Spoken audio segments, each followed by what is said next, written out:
On the outskirts of a small American town where everyone knew everyone, a boy named Julian Hartley grew up. He was a quiet and thoughtful child, often lost in thought. His childhood was spent in poverty. The family barely made ends meet. Julian realized from an early age that money ruled everything in this world, and that the injustices he faced were an integral part of life. Julian grew up watching luxury houses and expensive cars drive past his dilapidated house. He liked to imagine what it would be like to live in luxury without thinking about tomorrow. These dreams began to shape his character and aspirations. He saw rich people enjoying life without thinking about those living in poverty. At school, Julian stood out for his ingenuity and ability to find a way out of any situation. Teachers often commented on his intelligence, but no one could understand why he got into trouble so often. In fact, Julian had already begun to learn the art of deception and manipulation, which in the future would become his main weapon. One day, while walking through the forest near his home, Julian came across an old, abandoned hut. He began to spend a lot of time there, training his agility and developing plans that seemed too ambitious for an ordinary child. In the cabin, he collected a collection of old newspapers and magazines, studying articles about famous robberies and criminals. It was his little sanctuary where he could dream and plan for the future.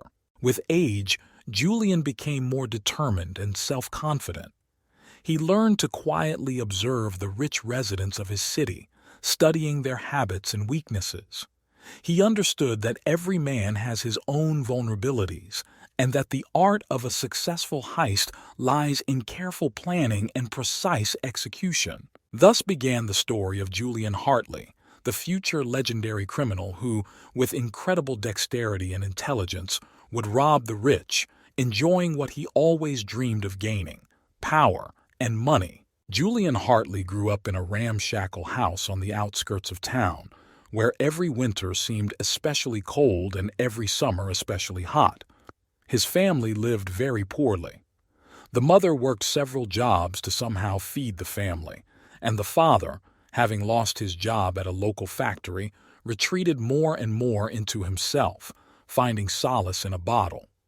Julian's siblings, each in their own way, struggled with the harsh reality of their lives, but no one could argue that it was Julian who had a special fire in his eyes that set him apart from the rest. These circumstances only strengthened his determination to change his fate. Since childhood, he knew that the world is divided into those who own wealth and those who are forced to survive. Julian was determined that he did not want to remain in the second category. He often observed the rich residents of the city, secretly envying their easy lives and carefree smiles. More than once he had to steal food from the local store to feed his hungry family, and each time he became more skillful and brave. One of these days, when Julian climbed into yet another rich house, he realized that small thefts of food would not help his family get out of poverty. He began to dream of more, of heists that could change their lives forever. His sharp mind was already making plans on how to deceive the system and overtake those who, in his opinion, unfairly had everything. Years passed and Julian became a teenager. He learned from life, continuing to develop his skills and becoming more confident in his abilities. He studied the houses of rich people, their habits, routes, and weaknesses. He carefully recorded each new observation in his head, creating detailed plans for the robberies that he one day planned to carry out. His first serious theft happened when he was 17. He learned that a wealthy family was going on a long vacation and decided to take advantage of it. Julian broke into their house at night, avoiding the alarms and cameras he had researched in advance. He took jewelry and money hidden in a safe, which he opened using tools found in his father's garage. This theft was his first major victory and confirmed his confidence in his abilities. Since then, Julian Hartley began his criminal career, becoming more and more skillful and daring. His name became known in narrow circles, but no one knew his face. He was a shadow that penetrated the most protected houses, leaving behind only emptiness and bewilderment of the owners. Julian enjoyed this feeling of power and control that his robberies gave him. Tragedy struck Julian Hartley when he was only 18 years old. His parents died in a car accident, leaving him and his younger siblings completely alone in this cruel world. This event became a turning point in his life. Julian, who had always felt mature beyond his years, was now forced to take full responsibility for the family. Without parents, life became even more difficult. City officials soon learned of the tragedy and began considering the possibility of separating the children, sending them to various foster families. But Julian was determined to keep the family together. He promised himself and his siblings that they would never be separated. Now Julian was willing to do anything to ensure their survival. His determination, fueled by the bitterness of loss and a sense of responsibility, became even stronger. He continued to think about his plans and strategies, but now his motives were more personal. He didn't just dream of wealth, he fought for the survival of his family. With each new robbery, he became more and more skillful. He carefully planned each operation, avoiding any possible risks. His ability to quietly enter rich houses and leave without a trace became his calling card. He acted quickly and decisively, leaving no evidence behind. Despite the dangers, Julian always returned home with loot, which helped him keep his family afloat. The money, jewelry, and valuable items he brought provided food, clothing, and everything necessary for the brothers and sisters. They didn't ask questions, knowing full well that their older brother was ready to do anything for their well-being. Every day his reputation grew. In criminal circles, Julian became known as the Phantom, an invisible and elusive burglar who could enter any home and disappear without leaving a trace. His courage and ability to evade justice admired and frightened other criminals. But despite all the success, Julian remained cautious. He knew that one wrong move could destroy everything he had achieved. So he continued to carefully plan each robbery, always one step ahead of his pursuers. So, under the guise of a ruthless robber, there was a young man who was just trying to save his family from poverty and despair. Hope for a better future burned in his heart, for which he was ready to risk his life. Every year, Julian became more experienced and cunning. His reputation as the Phantom spread far beyond his hometown, and rumors of his daring robberies began to attract the attention of not only local authorities, but also federal agents. Despite this, Julian remained elusive, continuing his work with sophisticated precision and cold calculation. One day, sitting in his abandoned hut, which had long become his personal headquarters, Julian began to think about another robbery. This time he set his sights on one of the richest mansions in the state, owned by a famous businessman. This house was not just luxurious, it was a real fortress with the most modern security systems. But for Julian, this was not just a challenge, but an opportunity to show what he was capable of. He spent several weeks carefully studying the owner's daily routine, security patrol routes, and the placement of cameras and sensors. He developed the plan down to the smallest detail, trying to anticipate all possible scenarios. Time passed, and the day of the robbery approached. The night Julian finally decided to act, the sky was covered with thick clouds, hiding the moon. It was the perfect night for a stealthy infiltration. He made his way to the mansion, avoiding cameras and guards like a shadow. His movements were fast and silent, each step calculated to the second. Having got inside, he headed to the safe, where, according to him, the most valuable things were kept. Having picked the complex lock, he opened the safe door and saw a mountain of jewelry and cash inside. Julian quickly collected the spoils, trying not to waste a minute. But suddenly, the silence of the night was broken by the sounds of an alarm. Something went wrong. Perhaps he missed one of the hidden sensors, or someone accidentally noticed him. Julian realized that there was very little time left. He quickly ran out of the house, trying to avoid encounters with the guards who had already begun to comb the territory. He ran through the forest, feeling adrenaline rushing through his body. My heart was pounding, but my thoughts remained cold and clear. He knew these forests like the back of his hand and could easily confuse his tracks. After several hours of intense pursuit, Julian finally reached his hut, tired but with a sense of accomplishment. This night became for him another confirmation of his skill and will to win. Despite all the difficulties, he again emerged victorious. But along with this came the realization that the stakes were becoming higher and the risks more serious. Julian understood that one day his luck might turn away from him, but he was ready to go to the end, for the sake of his family and his dream. So his story continued. The story of a man who challenged fate and the world, striving to escape from the clutches of poverty and gain freedom, even at the cost of his life. Despite his success in the latest robbery, Julian understood that the attention of the authorities to his person had become much more intense. News of his daring robberies began to appear on the national news, and in some circles he became a legend. But fame was a double sword. It attracted not only admiration but also many enemies. Several months passed after the robbery of the mansion, and Julian began to develop a plan for a new strike. This time his target was one of the most famous collectors in the country, who owns unique works of art and antiques. This man lived in a huge estate, better guarded than some government buildings. Julian knew that this would be his most difficult and risky shot, but also his most rewarding. He spent a lot of time preparing, studying every little detail. He entered the estate under the guise of a renovation worker and was thus able to study the internal layout of the rooms and security systems. Every step he took was carefully thought out, and finally the day came when he decided to act. The night was calm and moonless, ideal for the operation. Julian made his way through the garden, bypassing security systems and CCTV cameras. He knew that any mistake could cost him not only his freedom but also his life.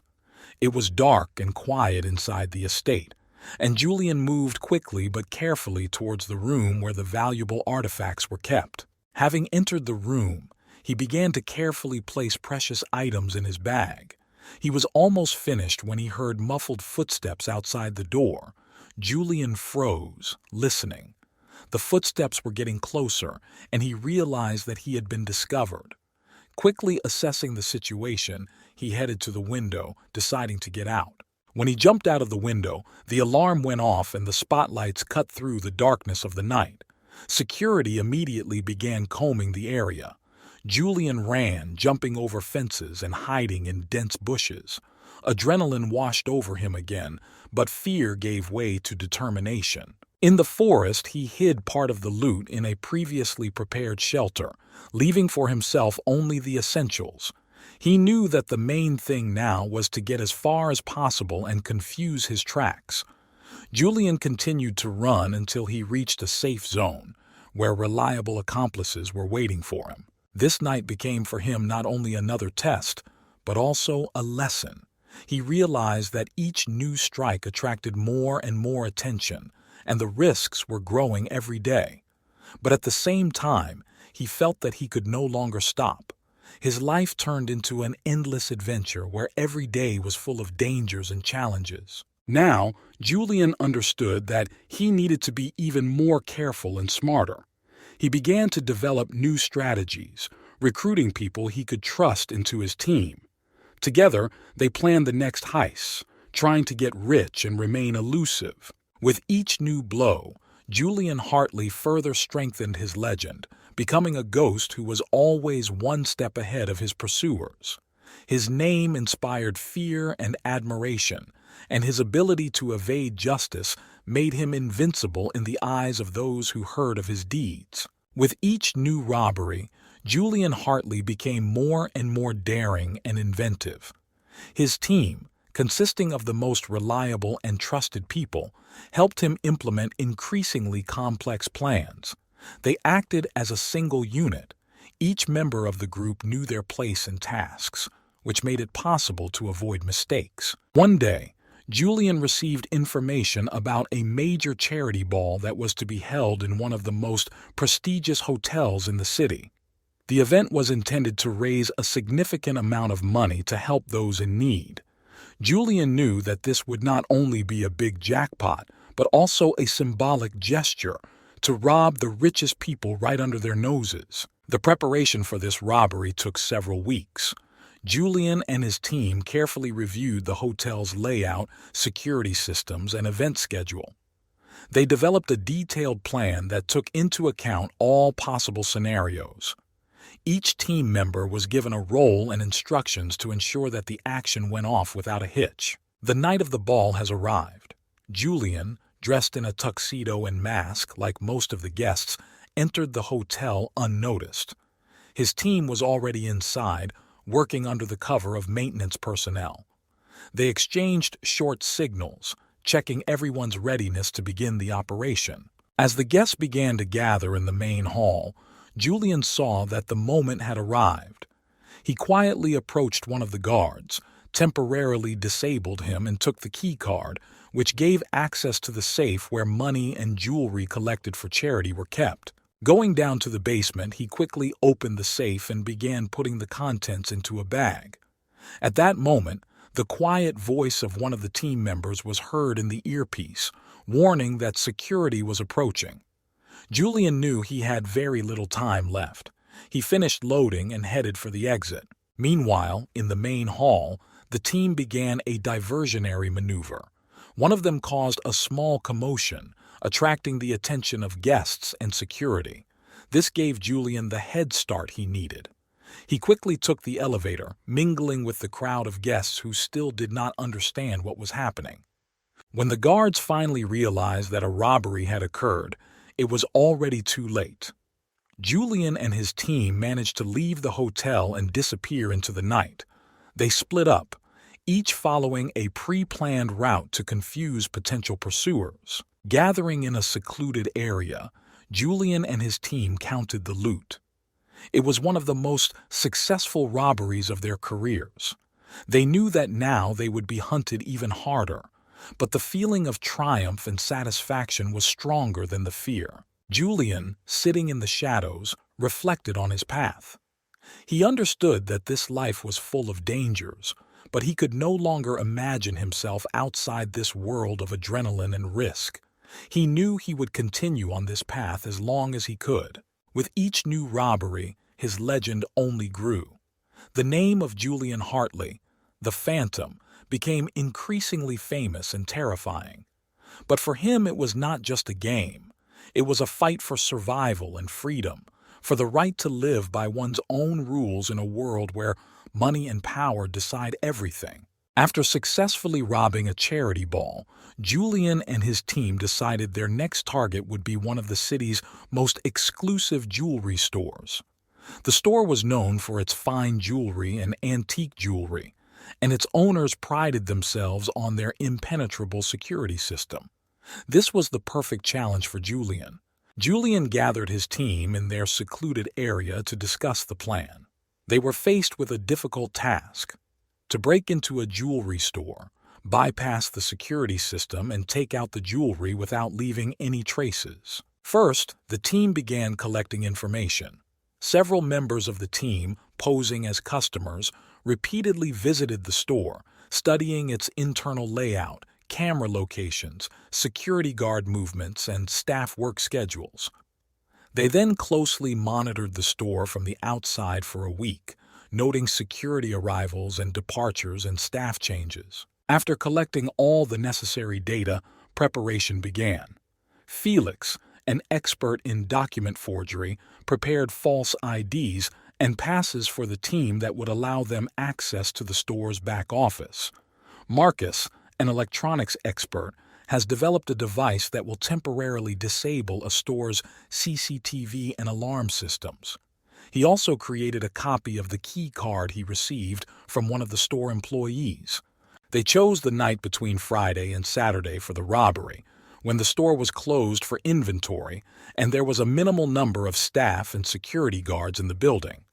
The team was divided into two groups. The first group, consisting of Julian and Marcus, was supposed to get inside the store through the service entrance, using fake documents and a key card. The second group, led by Felix, remained outside, ready to create a distraction and ensure an escape. Finally, on the night of the robbery, Marcus installed a device that temporarily disabled the cameras and alarms. They had about 30 minutes before the system restarted. Julian and Marcus quickly made their way to the main safe, which held the most valuable jewelry. Julian used his lockpicking skills to open the safe within minutes. They quickly packed the jewelry in special bags prepared in advance to reduce the risk of damage or loss. The second group, while outside, created a diversion to attract the attention of security and police to another part of the city. This gave Julian and Marcus extra time to leave the store. They left the store through the service entrance and went to a previously prepared car, changing clothes and vehicles several times to confuse their tracks. When all the team members gathered in a secluded place, they began to count the loot. The robbery went off without a hitch, and the loot exceeded all their expectations. The jewelry obtained in this heist was priceless and could provide them with money for years to come. Julian, sitting in the circle of his team, felt satisfaction from the work done. He knew that each successful strike made them stronger, but he also understood that the risks grew with each new robbery. However, despite all the dangers, Julian and his team were ready to continue their journey, remaining elusive and adamant in their aspirations. Several months have passed since the jewelry store robbery. Julian and his team enjoyed the temporary calm, trying not to attract too much attention to themselves. But Julian knew that they would not be able to remain in the shadows for long. Their reputation and successes required new challenges. Moreover, the authorities began to more actively search for Ghost and his team, realizing that the same group was behind each robbery. One evening, Julian gathered his team in a secluded area to discuss a new goal. This time, he proposed to rob a private collection of rare coins and banknotes belonging to one of the richest collectors in the country.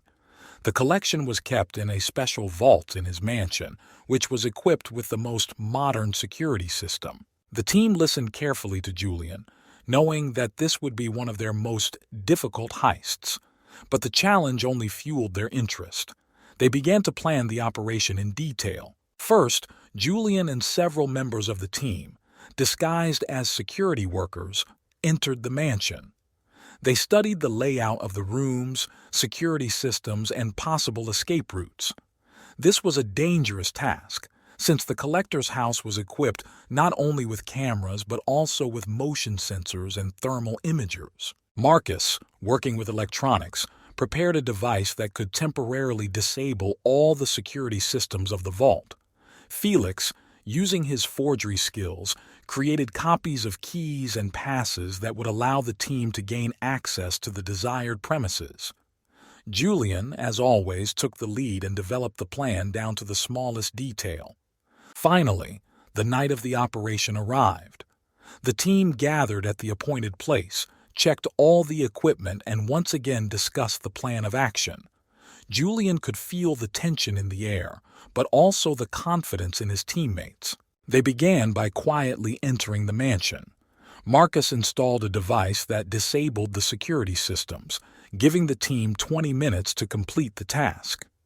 Julian and his two assistants quickly reached the storage room where the collection was located. Having broken the locks, they quickly began packing coins and banknotes into special cases. Everything was going according to plan, but suddenly the alarm went off. It turned out that the security system had been updated and contained hidden sensors that they didn't know about. Time became their enemy. Julian knew he had to act quickly. He ordered the crew to complete packing and prepare to depart.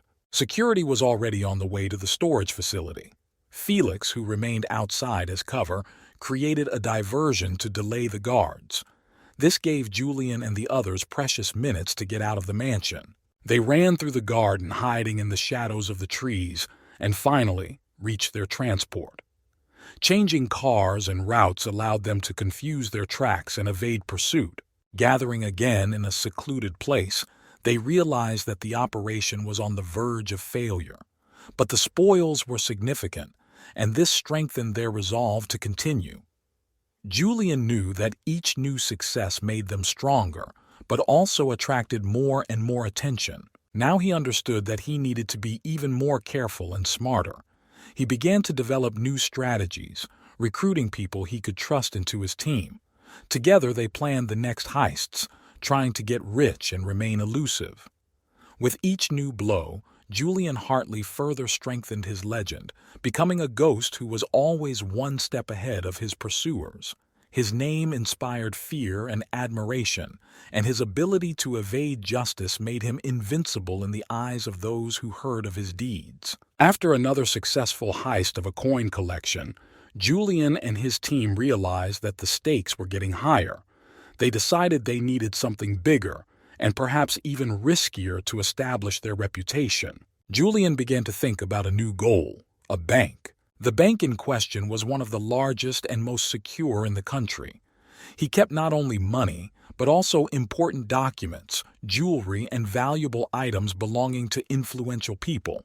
Heisting such an establishment would not only bring them significant wealth, but would also take them to a whole new level in the eyes of the underworld. The plan was ambitious and required impeccable coordination. Julian and his team began preparations several months before the expected date of the robbery.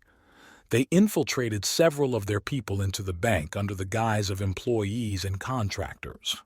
These moles helped collect information about the bank's internal structure, security shift schedule, and security system. Marcus developed a complex device that was supposed to disable the bank's main security system for a limited time.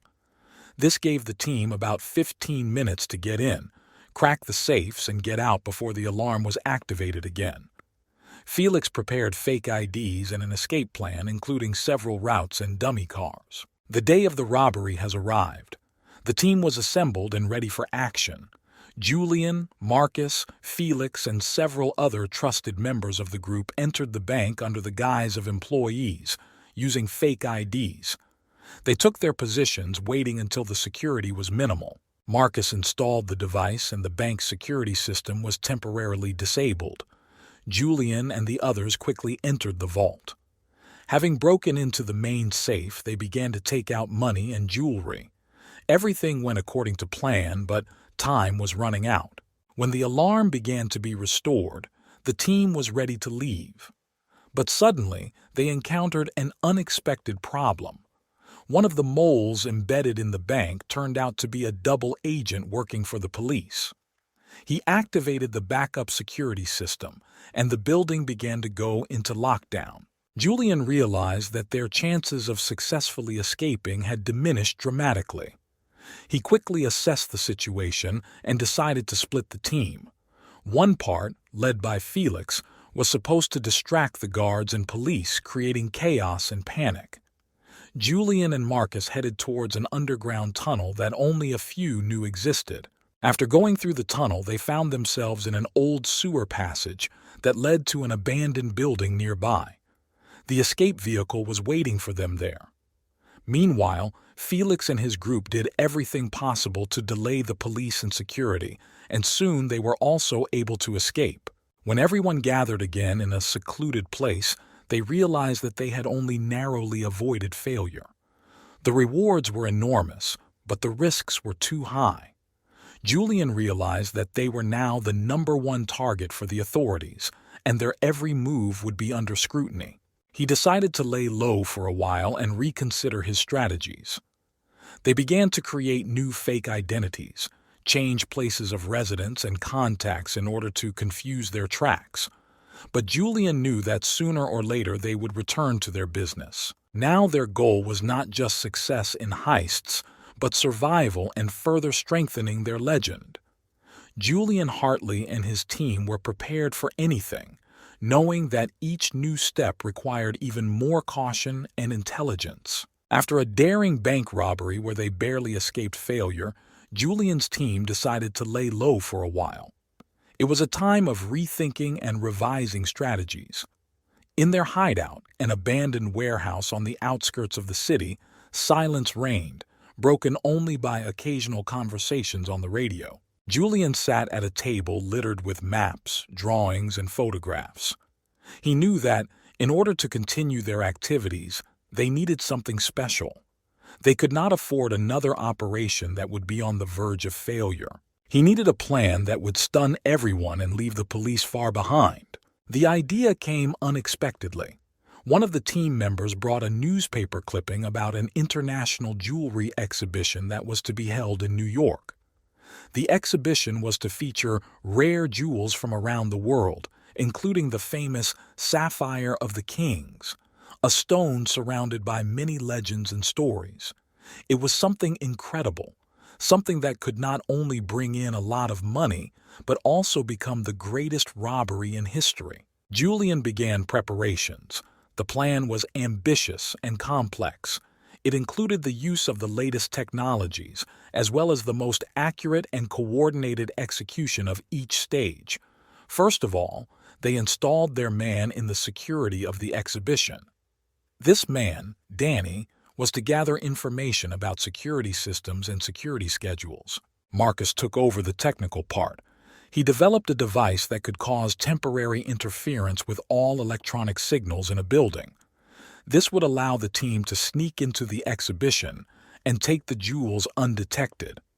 Felix worked on forged documents that would allow them to enter the exhibition under the guise of security officials. On the day of the exhibition, everything went according to plan. The team entered the building undetected using their fake IDs. Danny, already inside, quietly turned off several security cameras. Marcus activated his device and the security system was temporarily disabled. Julian and his team quickly made their way to the main display where the Sapphire of the Kings was located. There was heavy security around the display case, but the team acted clearly and harmoniously. Using gas grenades, they briefly incapacitated the guards. Julian broke open the display case and carefully removed the stone, packing it in a special container. But suddenly, something went wrong. An alarm sounded in the hall. Apparently, the security system had a hidden function that they didn't take into account. There was very little time left. Julian ordered the team to withdraw. The flight was chaotic. The team split up to confuse their pursuers. Julian and Marcus headed to the emergency exit, where Felix was already waiting for them in his car. They quickly left the crime scene, but tension was high. They knew that this robbery would attract maximum attention from the police and media. As they gathered in their hideout, they realized that despite the complexity of the operation, they were able to obtain the Sapphire of Kings. It was an incredible success, but the price was high. Julian knew that now they would be searched all over the country. They urgently needed to develop a new plan to sell the stone and hide their tracks. Each member of the team understood that their lives would never be the same. Many trials lay ahead of them, but they were ready for them.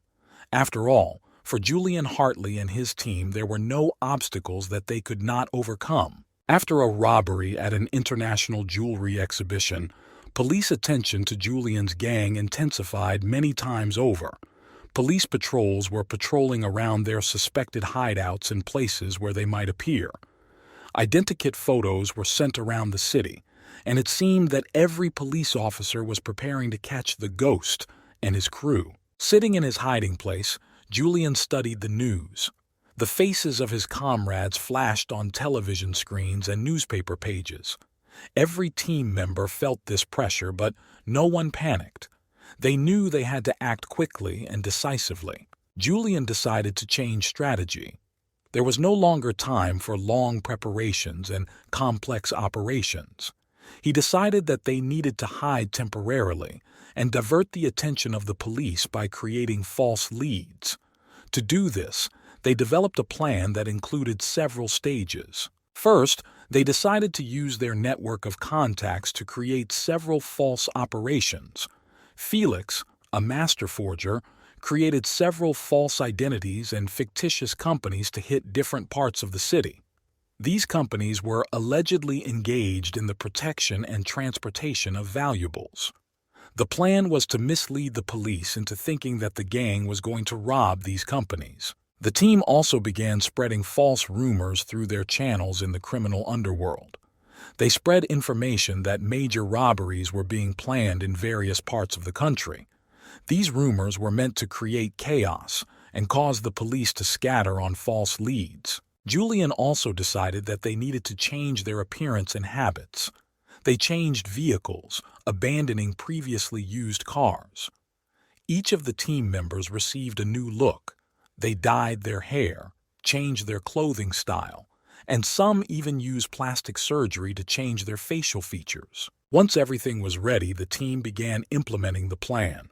Fake operations were carried out at several locations in the city. These actions attracted the attention of the police and forced them to mobilize all their forces. Meanwhile, Julian's real team was hiding in a new, safer hideout, far from the eyes of law enforcement. Amid this activity, Julian began to develop a new plan. They decided that the best way to create a distraction was to launch a surprise attack that no one could predict. The target was one of the largest banks in the country, located in another state. This was to be their last and most notorious robbery, after which they planned to disappear forever. The plan was simple, but required perfect coordination. They planned to break into the bank at night, using underground communications that led to an old safe. Marcus took over the technical part, installing devices to temporarily disable alarms and surveillance cameras. Felix prepared everything necessary to quickly open the safe. On the night of the robbery, Julian's team, hiding under new guises, entered the bank through underground tunnels.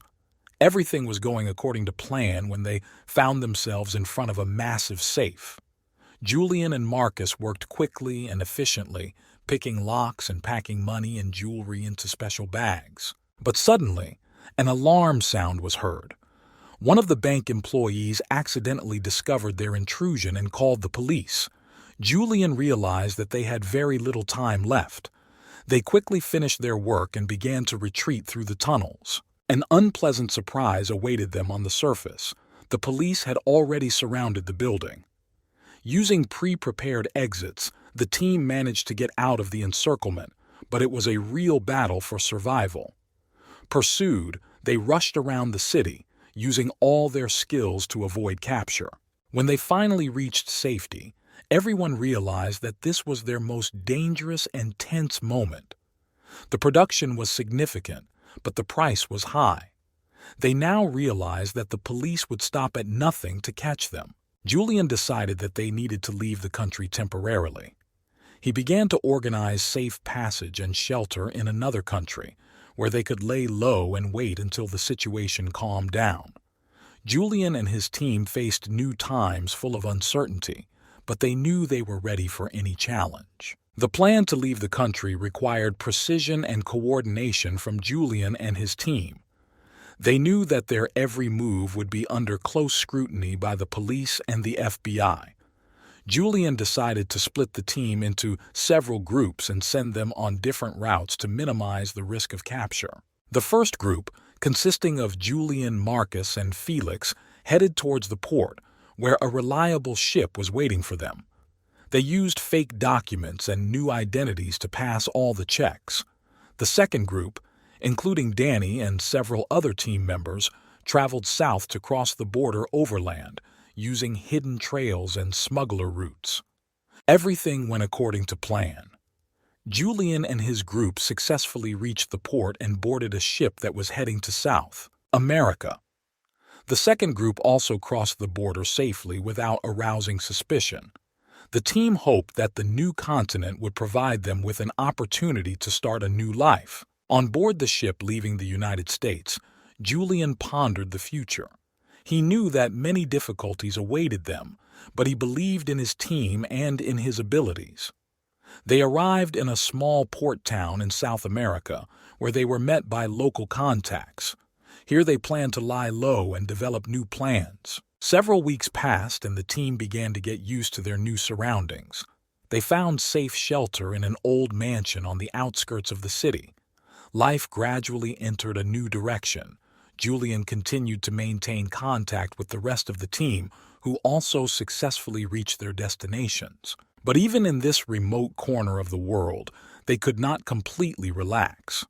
The U.S. authorities did not stop searching and sent their agents on an international wanted list.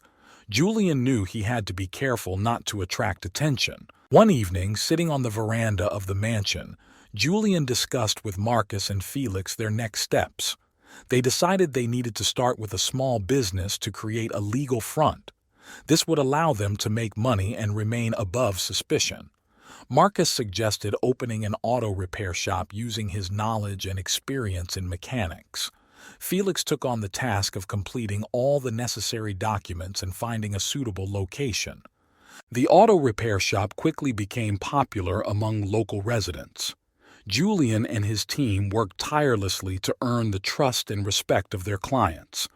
They not only repaired cars, but also began to restore rare and antique cars, which brought in a good income. Gradually, the team acquired new contacts and allies in the local criminal world. Julian knew it was risky, but he also knew that without these connections, they would have a hard time surviving and thriving in their new country. They began performing small operations using their old skills, but were always careful not to attract too much attention. Several months passed, and life in the new place began to seem more stable. But Julian knew their story was not over yet. He continued to develop plans and strategies, preparing for the fact that one day they would have to return to their old ways again. One day, having received information about a large shipment of contraband that was supposed to arrive in their city, Julian saw this as an opportunity. He knew that this cargo could significantly strengthen their position and allow them to return to the big stage.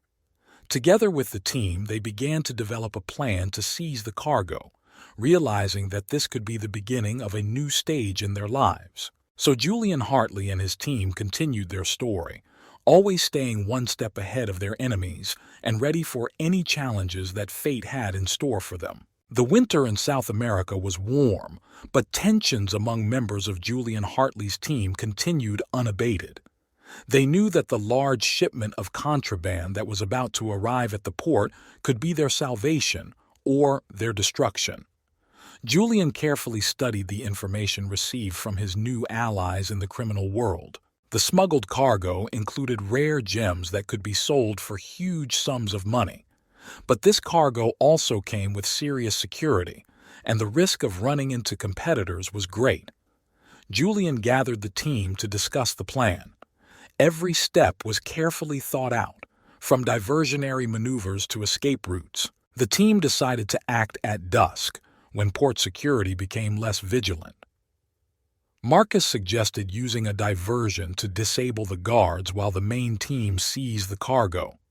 Felix and Danny set about preparing forged documents and an escape plan. The evening before the operation, the team gathered in a shelter. Every member was focused and ready for the challenge ahead. Julian, looking at his teammates, realized that they had become more than just a team. They had become a family. The next day, as the sun began to set, they set off for the port. Marcus and Felix, dressed in the uniform of port workers, took their positions. Danny and several other team members prepared a truck to transport the contraband. As soon as the cargo arrived, the operation began. Marcus, using his electronic skills, temporarily disabled some of the port's security systems.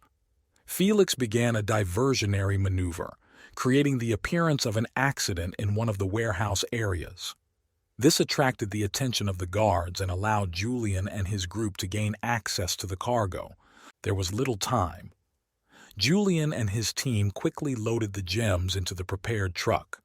The operation was going according to plan, but suddenly, headlights appeared on the horizon. Cars of competitors who had learned about the cargo were approaching them. Panic set in, and the team realized that they had to act quickly and decisively. Marcus, seeing the approaching threat, activated the explosives planted in the warehouse where the accident occurred. The explosion attracted the attention of security and competitors, giving the team precious seconds to complete the loading and escape. Julian and his crew, trying not to waste time, left the port. They were being pursued, but they knew the area better than their pursuers. Using previously prepared shelters and routes, they were able to hide and confuse those who tried to catch them. When the team finally gathered in their hideout, everyone realized that the operation was a success. The production was significant, and this gave them the opportunity to secure a secure future for themselves. But Julian understood that he could not relax. The police and competitors will continue to look for them. Julian decided that now they need to change their place of residence and perhaps even the country. He began to organize a new plan, which included moving to another part of the continent. They knew that there was no room for mistakes in their business, and every step had to be thought out to the smallest detail. Thus continued the life of Julian Hartley and his team, full of dangers and adventures. They remained true to their principles and strived for one thing: freedom and security for all their members.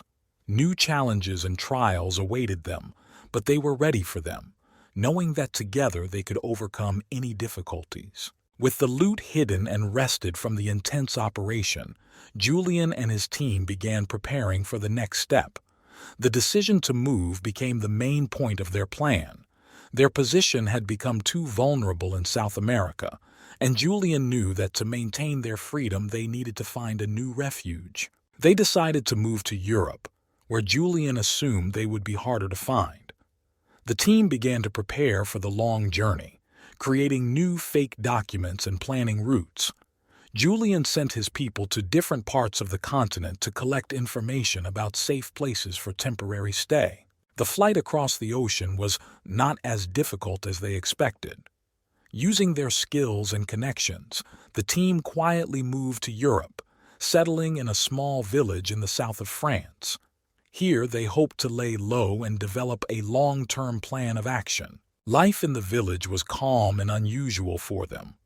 Julian felt that they were safe, but realized that this was a temporary measure. He continued to develop plans and strategies, exploring legal business opportunities that could provide them with cover and income. The team opened a small auto repair shop where they repaired and restored old cars. Local residents quickly fell in love with them for their quality work and friendliness. This allowed Julian and his men to integrate into the local community and avoid unnecessary attention. However, a calm life could not last forever. Julian received information that the police were continuing to search for them around the world, and that agents were also beginning to appear in Europe, looking for the Ghost and his team. This meant that we had to be even more careful and not attract attention. At this time, Julian began to think about a new plan: to rob one of the largest museums in Europe, which stored unique works of art and jewelry. He understood that it would be risky, but the profit could provide them with long-term security. Gathering information took several weeks. Marcus returned to the technical side, studying the museum's security systems and developing devices to disable them. Felix worked on an infiltration plan and fake documents that would allow them to get past security. On the night of the robbery, the team was ready. They knew that their future was at stake, and they acted as coordinatedly and carefully as possible. Having entered the museum, they turned off the security systems and began collecting valuable exhibits. Everything was going according to plan until the alarm sounded. As it turned out, the museum was equipped with the latest security system, which was activated at the slightest suspicion of hacking. Julian and his team are trapped, surrounded by police. There was very little time left to retreat. Using their skills and experience, they began to retreat. Marcus activated smoke grenades to provide cover, and the team rushed for the exit. The persecution was brutal, but they knew the museum like the back of their hand and skillfully used its structure for cover. They got out of the museum and headed to the previously prepared vehicle. The police followed them, but the team was able to get away using multiple routes prepared in advance and changing cars. When they returned to their village, each of them realized that the situation was becoming increasingly dangerous. The production was significant, but the risks increased with each new step. Julian began to think of new plans, realizing that in order to maintain freedom they would need to constantly adapt and stay one step ahead of their pursuers. This is how their life continued, always on the edge, but full of determination and desire for freedom. Julian Hartley and his team knew that new challenges lay ahead, but they were prepared to do anything to save what they had fought for so long. Returning to their village after a tense operation, Julian Hartley and his team realized that they needed to do everything possible to strengthen their position and minimize risks. Living on the edge allowed for vigilance, but also required constant updating of strategies and plans. Julian made the decision to temporarily suspend major operations and focus on strengthening his legal cover. He knew that their auto repair shop in the village had already earned the trust of local residents and decided to expand the business to create additional sources of income and shelter. The team began not only repairing, but also restoring vintage cars for wealthy clients from all over the region. This allowed them not only to earn money, but also to establish useful contacts in the highest circles of society. Julian also opened a small gallery where works of art found and restored by the team were sold. This business became another cover for their activities and allowed them to legally sell some of the previously mined items. Several months passed and the team gradually got used to their new life. They did not stop training and preparing for possible threats, but their attention was focused on legal matters. However, Julian understood that calm was deceptive. He knew that their pursuers would not stop until they found them. One day, after receiving information from one of his contacts, Julian learned of a mysterious patron of the arts who was actively buying rare and valuable art objects around the world. This man was known for his wealth and influence, but no one knew his true identity. Julian decided that this person could be their next target, not for robbery, but for establishing cooperation. Upon further investigation, the team learned that this philanthropist was planning to hold a closed auction at his estate in Italy. Julian saw this as an opportunity not only to establish contact, but also to explore a potential ally. Preparations for the auction took several weeks. Felix worked on forged documents that would allow them to enter the auction under the guise of wealthy collectors. When the day of the auction arrived, Julian and his team arrived in Italy. They entered the luxurious estate, trying not to attract too much attention. The auction was full of rich and powerful people, and Julian carefully studied everyone present, trying to figure out which of them might be a patron of the arts. During the auction, the team acted coherently, observing what was happening and trying not to stand out. Julian, pretending to be an interested buyer, began a conversation with several participants, inquiring about the patron. Gradually, he collected enough information to understand who exactly was hiding under this mysterious person. After the auction, in one of the secluded corners of the estate, Julian finally met with the patron of the arts. He was an elderly man with piercing eyes, who immediately realized that this was not just a collector. During a long and tense conversation, Julian offered him mutually beneficial cooperation, promising access to unique artifacts in exchange for protection and support. The patron agreed, seeing in Julian and his team not only talented criminals, but also people who could bring him benefits. They entered into an agreement under which Julian's team received protection and new resources, and the patron received access to rare and valuable items. Returning to the village, Julian told the team about the new alliance. They understood that this opened up new opportunities for them, but also brought new risks. Now their life was connected not only with crime, but also with high society, where every step could lead to both success and failure. Every day, Julian realized that their story was becoming more confusing and complex. But he knew one thing: they would always fight for their freedom and safety, using intelligence, cunning, and skill to stay one step ahead of their enemies. Life in Italy turned out to be surprisingly calm for Julian Hartley's team. Entering into an alliance with a philanthropist provided them with protection and access to new resources. They continued to develop a legal business, simultaneously strengthening their position in the criminal world. However, as always, the calm was temporary. One day, having received information about a large and rare cargo that was planned to be transported across the European border, Julian realized that this could be a new chance for them. The cargo included antiques and jewelry that could bring huge profits, but other criminal groups were also after this cargo. Julian gathered the team to discuss the plan. It was decided to use their new resources and connections to intercept the cargo before it arrived at its destination. To do this, it was necessary to act quickly and harmoniously, taking into account the increased risks. The team began preparations using data received from the philanthropist. They learned that the cargo would be transported in a special armored van, accompanied by armed guards.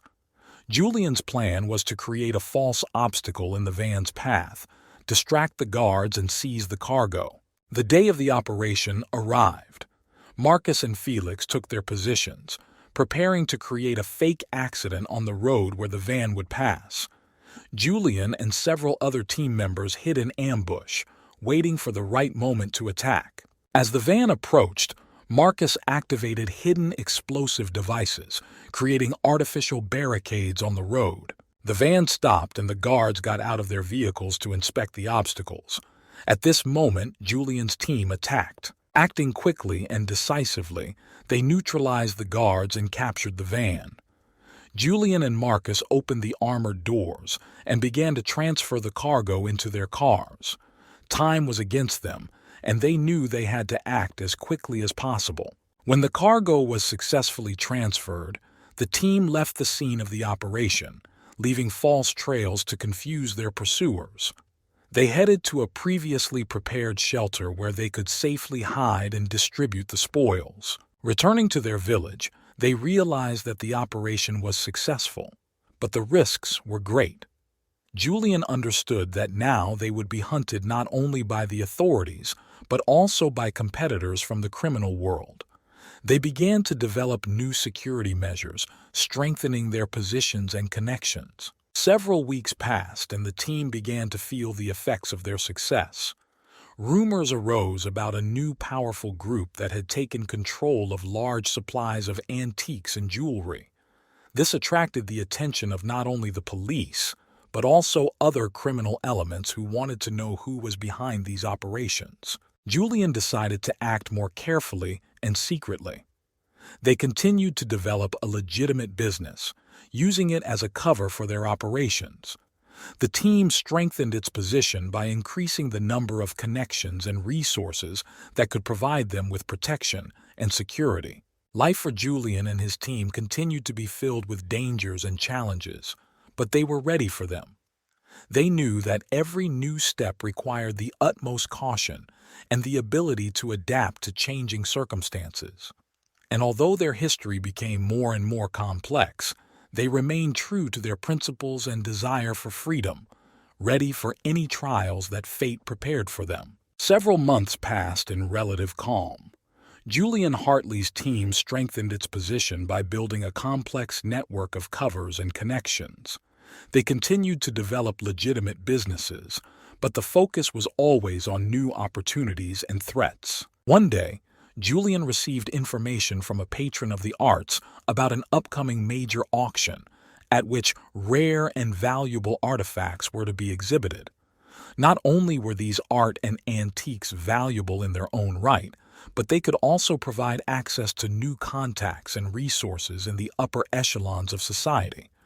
Julian saw this as a chance to strengthen his position and decided to act. Preparations for the auction were thorough. Felix worked on forged documents that would allow the team to infiltrate the event under the guise of being representatives of a large company interested in purchasing the artifacts. Marcus was studying the security system of the auction site and developing contingency plans. When the day of the auction arrived, Julian's team was ready. They arrived at the place under the guise of respectable collectors and quickly joined the crowd of guests. Julian, observing what was happening, noted several important figures with whom he intended to establish contact. The auction took place in the luxurious hall of an ancient castle, surrounded by a high wall and guarded by numerous cameras and guards. The team spread out around the room, ready for any surprises. Julian concentrated on the bidding, trying not to attract too much attention. When bidding began, the team treaded carefully, bidding on key items and attracting the attention of influential bidders. Julian noticed that among the guests there were not only wealthy collectors, but also representatives of criminal circles. This could mean that the auction was not only of interest to his team. At some point, Julian felt tension in the air. He noticed suspicious movements of the guards and realized that someone had begun to act against them. It turned out that one of the competing groups also set its sights on the artifacts and decided to use the auction for their own purposes. Julian's team quickly got their bearings. Marcus activated devices that temporarily disabled the video surveillance systems. Felix began a diversion, creating chaos among the guests and security. Julian and several members of the team headed towards the room where the most valuable items were kept. Inside the room, they encountered armed guards but acted quickly and decisively. Having neutralized the guards, they began to collect artifacts and packages of money. During this time, Marcus and Felix continued to create distractions, creating panic and confusion. When the team completed their work, they headed to the prepared exit. The pursuers tried to catch up with them, but Julian and his men used all their skills and experience to escape the pursuit. Changing routes and vehicles, they finally reached safety. Returning to their village, they realized that the operation had been successful, but tension remained. The loot was significant, and new contacts made at the auction opened up new opportunities for them. But Julian knew that the attention on them was increasing and he needed to be even more careful. Several weeks passed and the team began implementing new security measures. They increased the number of guards and strengthened the surveillance system around their hideout. Julian continued to work on new plans, realizing that their path was full of dangers and unexpected turns. For almost 6 months, Julian Hartley and his team enjoyed a relatively quiet life in their small French village. The times of big heists, adrenaline and chases seemed like something from the distant past. But every member of the team understood. A storm before a calm is inevitable. One ordinary evening, while the team was having dinner in the cozy kitchen of their hideout, Marcus received a strange message. Information has been received about an unusual auction that was to take place in an abandoned castle in Germany. The rarest artifacts were exhibited at this auction, and their cost exceeded all reasonable limits. What was unusual was that the auction was closed, only to a select few. Julian knew immediately that it was a trap, but the opportunity was too tempting to pass up. Having decided to act, the team began preparations. Marcus took over the technical part. Felix was responsible for forged documents and passes. Danny studied the layout of the castle and security routes. Julian decided to infiltrate several of his people into the auction staff in order to have inside information. The morning before the auction, the team left for Germany. An abandoned castle rose on a hill, surrounded by dense forest. He looked ominous and majestic at the same time. There was a bustle inside the castle. Servants were preparing the hall, and guards were checking the equipment. Julian and his team, disguised as service personnel, quietly took their positions. The auction started at midnight. The hall was filled with wealthy collectors, crime bosses, and those who were willing to pay any price for unique artifacts. Julian watched everything from the shadows. His plan was simple: wait for the main lot to be offered and act. When the auctioneer announced the start of bidding for the ancient reliquary, the room exploded with excitement. Prices rose and tensions reached a peak. Julian signaled to Marcus. He activated devices that temporarily disabled the video surveillance and door locking systems. At this point, Felix and Danny, disguised as security guards, began a diversionary operation, causing panic among the guests. In the confusion, Julian made his way to the main lot and quickly captured it. He knew they didn't have much time. The team acted coherently, using pre-prepared escape routes. They left the castle, leaving chaos and bewilderment in their wake. The journey back was tense. They changed cars several times, avoiding possible ambushes. When they finally returned to their village, each of them understood that this was their last big operation. Julian decided it was time to go into hiding for a longer period of time. They divided the spoils, investing part of the funds in the development of their legal business. Julian and his team decided that from now on they would act more carefully, avoiding large operations. They knew that they were being hunted not only by the authorities but also by competitors from the criminal world. Months passed and life became more relaxed. Julian continued to develop his legal businesses, gradually moving away from his criminal past. But he was always ready for new challenges, knowing that the storm could return at any moment. Their story was not over yet, and new adventures awaited them, but now they were ready for any surprises, leaving behind risk and adrenaline for safety and stability. Several months had passed since the last heist, and Julian Hartley's team was enjoying relative peace in their village. Their legitimate business was thriving. The auto repair shop and gallery were attracting customers, and the team was trying not to attract too much attention. However, Julian knew that their quiet life could be disrupted at any moment. One day, Julian received information about a large shipment of gold that was to be transported from one of the banks in London to another. This cargo was valuable not only because of its value, but also because it belonged to one of the influential magnates. Julian knew it would be a difficult operation, but he couldn't miss this chance. The team began preparations. They conducted a detailed reconnaissance of the route along which the gold would be transported. Marcus was studying security systems and developing a device to temporarily disable alarms. Felix prepared fake documents and cars that would allow them to move around the city unnoticed. Danny was working on an escape plan to avoid pursuit. On the day of the operation, the team gathered at a designated location in London. The city was full of people, and this played into their hands. They chose an ambush site on one of the quiet streets where the convoy would stop for inspection. Marcus and Felix took their positions, waiting for the right moment. When the convoy stopped, Marcus activated a device that temporarily disabled the security systems. At that moment, Julian and his team attacked. Acting quickly and harmoniously, they neutralized the guards and seized the cargo. They knew they only had a few minutes before reinforcements arrived. The team quickly loaded the gold into their vehicles and headed for the pre-prepared exit from the city. Marcus and Felix continued the diversion to confuse their pursuers. They soon left London and headed for shelter. Returning to their village, the team realized that the operation was a success, but the attention on them increased. Julian knew he needed to lay low for a while and develop a new plan. They hid the gold in a safe place and began preparing for possible threats. A few weeks passed and life became calm again. However, Julian knew that calm could be deceptive.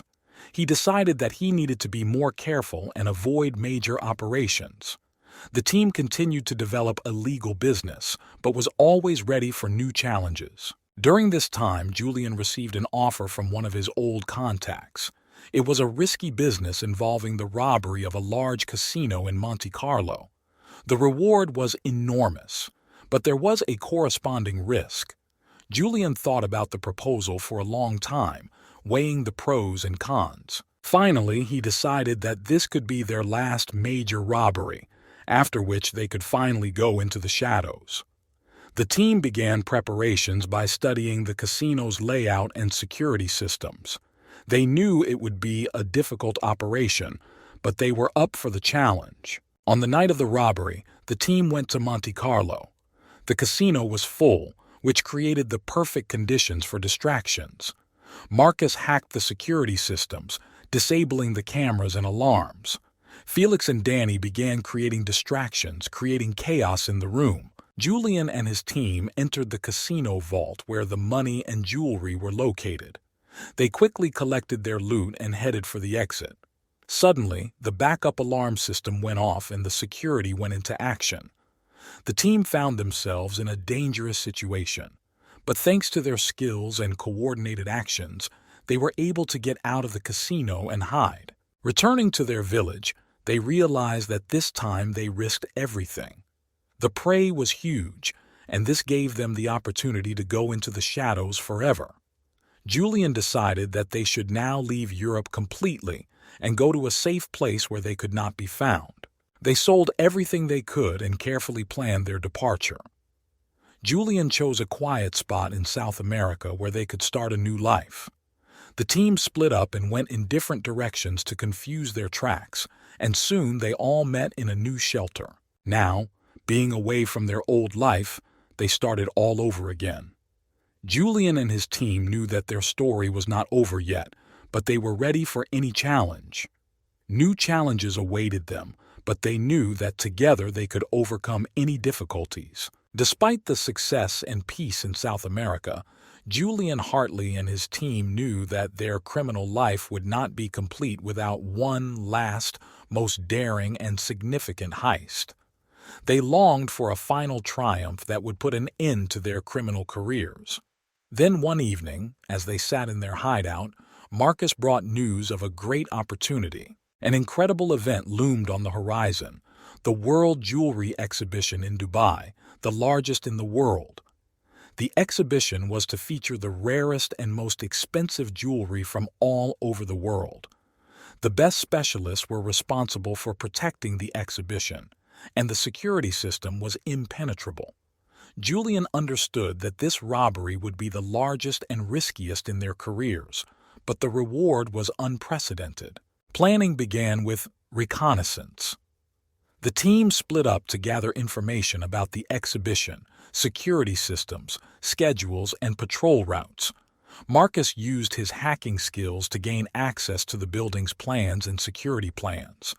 Felix forged documents to gain access inside under the guise of journalists and technical personnel. Danny was studying logistics and developing an escape plan. After a few weeks, the team was ready to go. They flew to Dubai and quietly began to infiltrate the exhibition area. Marcus, working the night shift, installed devices that were supposed to temporarily disable CCTV and alarm systems. Felix and Danny, disguised as workers, began preparing for diversionary maneuvers. The day of the robbery arrived.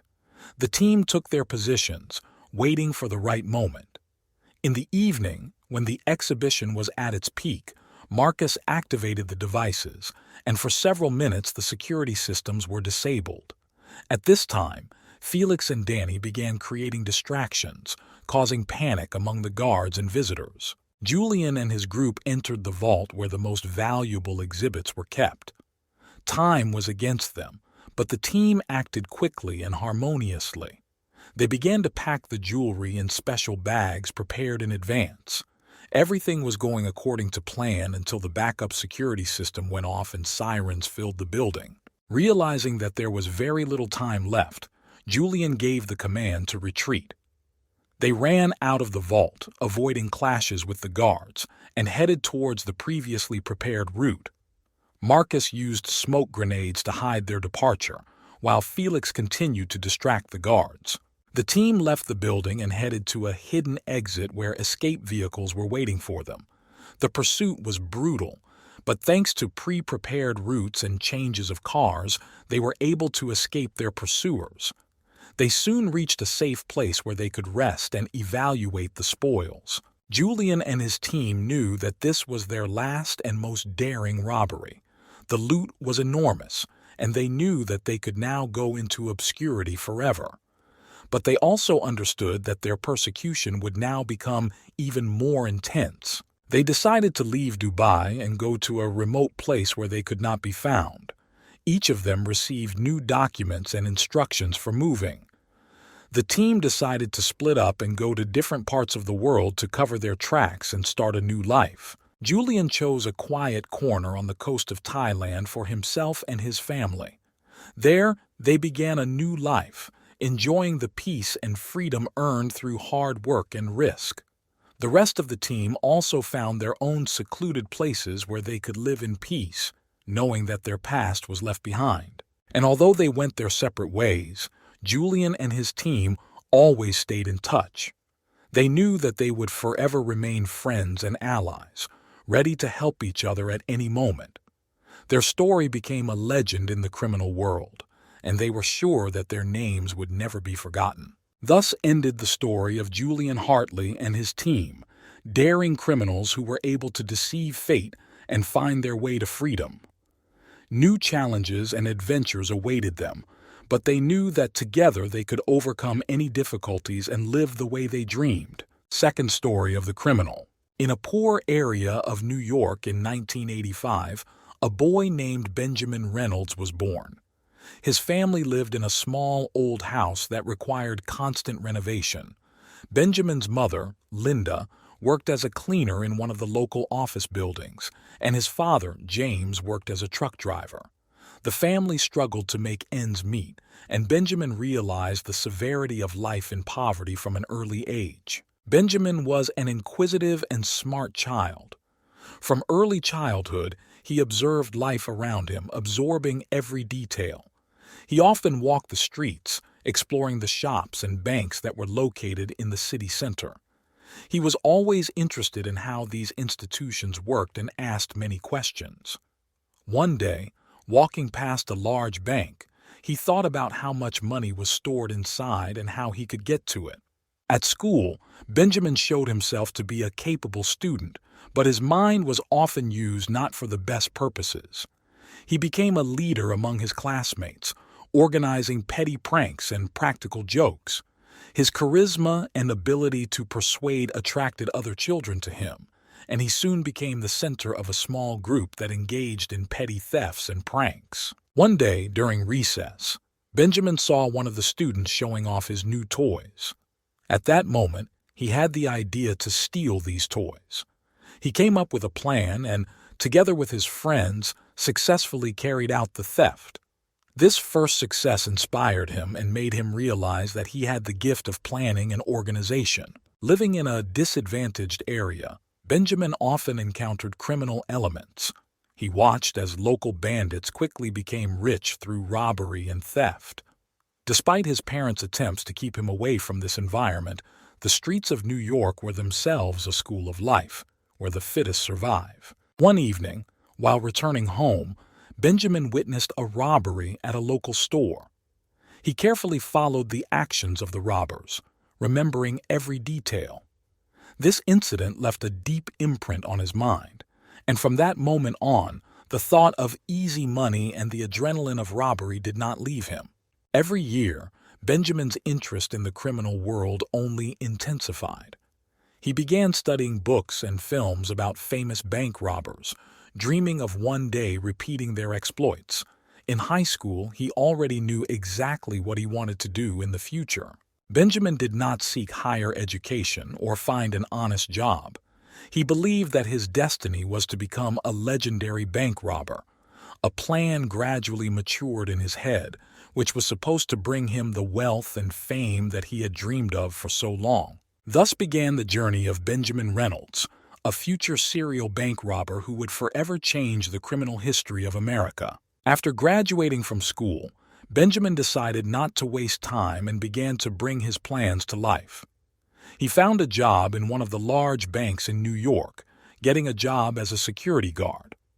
This job gave him a unique opportunity to study the inner workings of a bank, including security systems, employee routines, and customer habits. Benjamin carefully studied every aspect of the bank's work.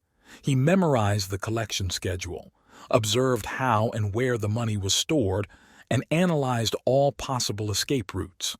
He made himself duplicate keys to various rooms and secretly copied the access codes. During this time, he also strengthened his physical fitness and learned to move stealthily so as not to leave traces. In parallel with his work at the bank, Benjamin began to train in the art of breaking and entering.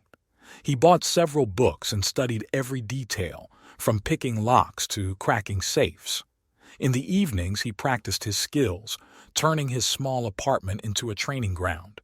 He knew that only careful preparation and absolute confidence in his abilities would allow him to achieve success. Benjamin decided to carry out his first robbery in a small bank branch on the outskirts of the city. He chose a night when security was minimal and entered the building through a ventilation shaft. His heart was pounding, but he acted calmly and methodically. Using his knowledge and skills, he quickly opened the safe and took the money. Benjamin left the bank as quietly as he entered it. This first success inspired him and gave him confidence. He realized that his plan was working and that he was capable of more. Benjamin soon began carefully planning his next raids. Each time he chose new targets, studied them to the smallest detail, and acted with impeccable precision. Over time, his robberies became more and more daring. He infiltrated the largest banks in New York, leaving the police in confusion. Benjamin acted alone, relying only on his skills and sharp mind. He never left a trace and always went unnoticed, making him a real mystery to law enforcement. Benjamin Reynolds became a legend in the criminal world. His name aroused fear and admiration, and the New York police put him on the wanted list. But despite their best efforts, they were never able to catch him. Benjamin continued his journey, proving that he was capable of the impossible and that his genius knew no bounds. Benjamin realized that with each successful robbery, the pressure on him increased. The police and FBI began an intensified search for the unknown robber.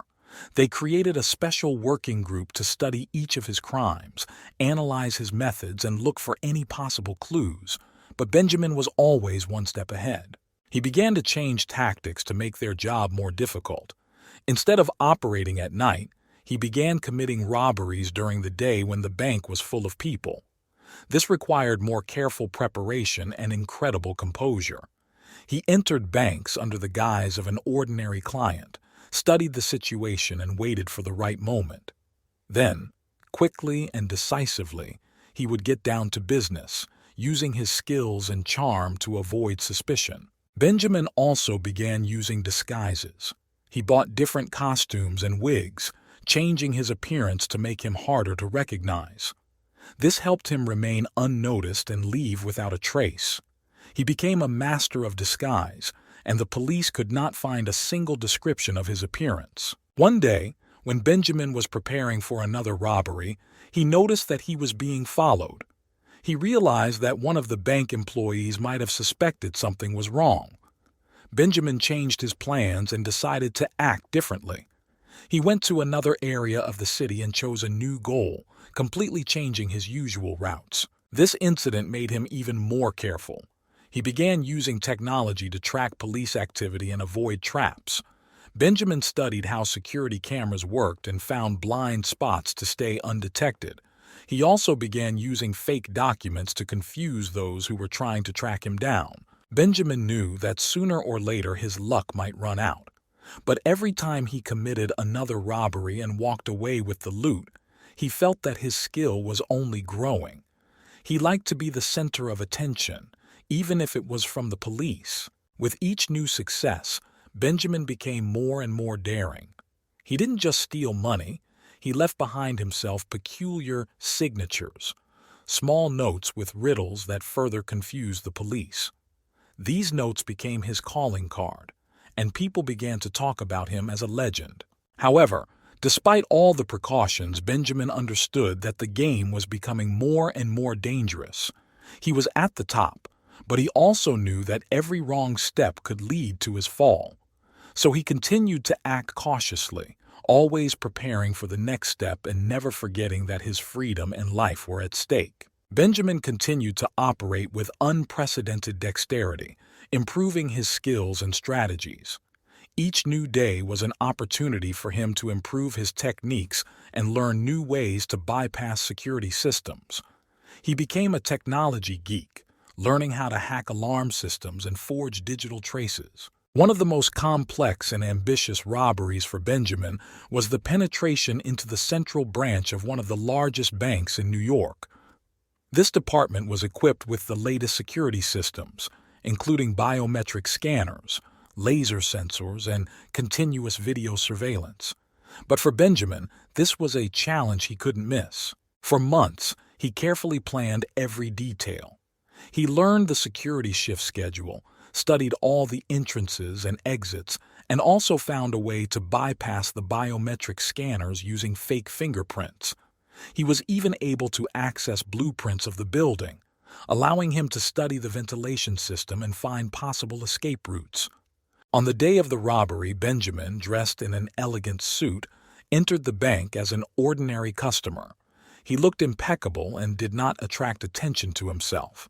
Stealthily bypassing several guards, he walked to the service door and, using a fake pass, entered the restricted area.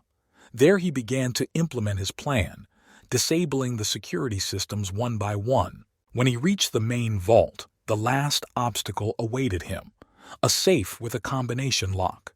Benjamin used a stethoscope to hear the lock's mechanisms and, after several minutes of hard work, was able to open it. Inside, bags of money and securities were waiting for him. He quickly grabbed everything he could carry and headed for the exit, carefully keeping track of the time. But this time, something went wrong. A security guard who happened to be passing by noticed something suspicious and raised the alarm. The bank began to panic, and Benjamin realized that he had only minutes to get out. He rushed to the ventilation hatch, which he had prepared in advance, and literally disappeared from the field of view of his pursuers. Pursued by the police, he ran across the roofs of neighboring buildings, using previously prepared routes. After a few blocks, he changed clothes and mixed with the crowd, heading towards a previously prepared shelter. When he was finally safe, he realized how close he had come to failure. This experience was a lesson for Benjamin. He realized that he could not afford the slightest mistake. He began to act even more carefully, planning each robbery to the smallest detail. His name became synonymous with elusiveness, and each new successful operation strengthened his reputation in the criminal world. Meanwhile, the New York police and the FBI did not give up trying to catch him. They stepped up surveillance of banks, checked all suspicious persons, and analyzed every little detail that could lead to his capture. But Benjamin was always one step ahead, playing cat and mouse with them and enjoying every moment of his dangerous life. With each new robbery, Benjamin improved his methods and strengthened his reputation in the criminal world. He became a legend, talked about throughout the country. Meanwhile, the police and FBI intensified their efforts to capture him. They collaborated with top security experts and analysts to try to predict his next move. Benjamin realized that each new robbery became more and more risky. He began looking for ways to leave New York and start a new life, perhaps even abroad. But his passion for adrenaline and thirst for new challenges did not allow him to stop. One of these challenges was the decision to rob the Federal Reserve Bank in New York. This bank was one of the most secure places in the city, and even the thought of robbing it seemed crazy. But Benjamin saw this as an opportunity to prove to himself and the whole world that he was capable of the impossible. This heist took months to plan. Benjamin studied every aspect of the bank's security system, analyzing employee routes and studying the building's ventilation layout.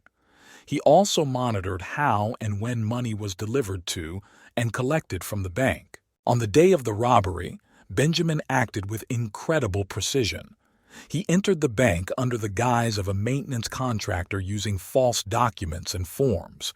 He bypassed the security systems and entered the vault, taking advantage of the time when the guards were busy with other matters. When he reached the main vault, he had to overcome several layers of defense. He used his technological training to disable alarm systems and bypass laser sensors. Finally, he found himself in front of a giant safe, which was to be his last obstacle. Opening the safe took longer than he expected. His hands shook with tension, but he continued to work methodically and calmly. At that moment, he realized how close he was to his goal. When the lock finally gave way, he opened the safe and saw mountains of cash and gold bars in front of him. Benjamin began loading the loot into the bags he had prepared. Suddenly, he heard the sound of footsteps. The guards returned earlier than he expected. His heart beat faster, but he kept his cool. He had to act quickly and decisively. He took as much as he could carry and headed towards the exit. This time, the path to salvation turned out to be more difficult. The guards noticed him and raised the alarm. Benjamin rushed to the ventilation hatch, but one of the guards managed to see him. A chase began through the corridors of the bank. Benjamin used all his skills and experience to escape his pursuers, but he realized that the situation was getting out of control.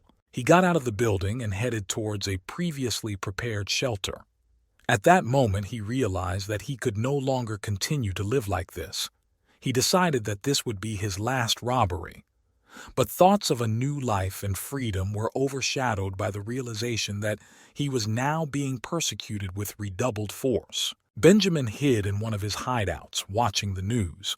He saw police and the FBI intensify their search, launching a massive operation to capture him. He needed to decide how to proceed. He knew that every step now had to be thought out to the smallest detail in order to avoid capture. The situation was heating up, and Benjamin realized that the game had become even more dangerous. His freedom hung in the balance, but he was ready to take on the challenge. He continued to develop a plan that would allow him to escape forever, leaving behind his legendary criminal career. Benjamin knew his time in New York was coming to an end. His latest operation caused a huge outcry, and the police increased patrols of the city, blocking all possible escape routes. However, Benjamin was always one step ahead. He knew he needed to think through his next move even more carefully to avoid the inevitable arrest. Benjamin decided that he needed to get as far away from New York as possible, but this required preparation. He created several false leads to confuse the police. He began spreading rumors and fake documents that indicated his possible presence in different parts of the country. His plan was to travel in a private vehicle, avoiding major roads and highways. One night, Benjamin secretly left his hiding place and set out on the road. He chose an old SUV that didn't attract attention and headed west. His path ran through forest roads and sparsely populated routes, where the chances of stumbling upon patrols were minimal. He understood that every kilometer removed him from danger, but he also knew that it was too early to relax. At one of the rest stops, when Benjamin was resting on an abandoned farm, he heard news on the radio about his capture. Police said they were on the verge of arresting him, but he had a plan. He continued to move, trying not to leave any traces. He changed cars from time to time, buying old cars for cash in small towns. After a few days of travel, Benjamin reached his goal, a small town on the Pacific coast. Here he found a secluded place where he could hide and start a new life. He changed his appearance, giving himself a new haircut and dyeing his hair, and also began using fake documents to avoid recognition. Benjamin got a job at a local restaurant, where no one knew about his past. He lived a modest life, enjoying every day of freedom. Deep down, he understood that his criminal career was behind him, and that now his main task was to remain unnoticed. However, Benjamin could not completely abandon his past. He continued to follow the news, studying how the search was progressing. He knew that the police and the FBI would not give up trying to find him, but he was prepared for any development of events. Time passed, and Benjamin became more and more convinced that he had made the right choice. He began to make plans for the future, dreaming of a life free from crime and danger.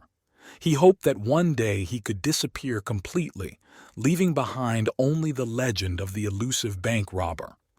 Benjamin knew that his story was not over yet, and that a new chapter awaited him, full of unexpected turns and challenges. Benjamin enjoyed his new life in Mexico. He changed his name to Miguel and settled in a small town where no one knew about his past. He found work on a local farm, which gave him a sense of peace and security. But he understood that his past could return at any moment. One day, while Miguel was working in the field, a local policeman approached him. Miguel froze, but the policeman only asked for help in repairing the tractor. This incident reminded him that he must always be on alert. Despite the risk, Miguel made several friends among the locals.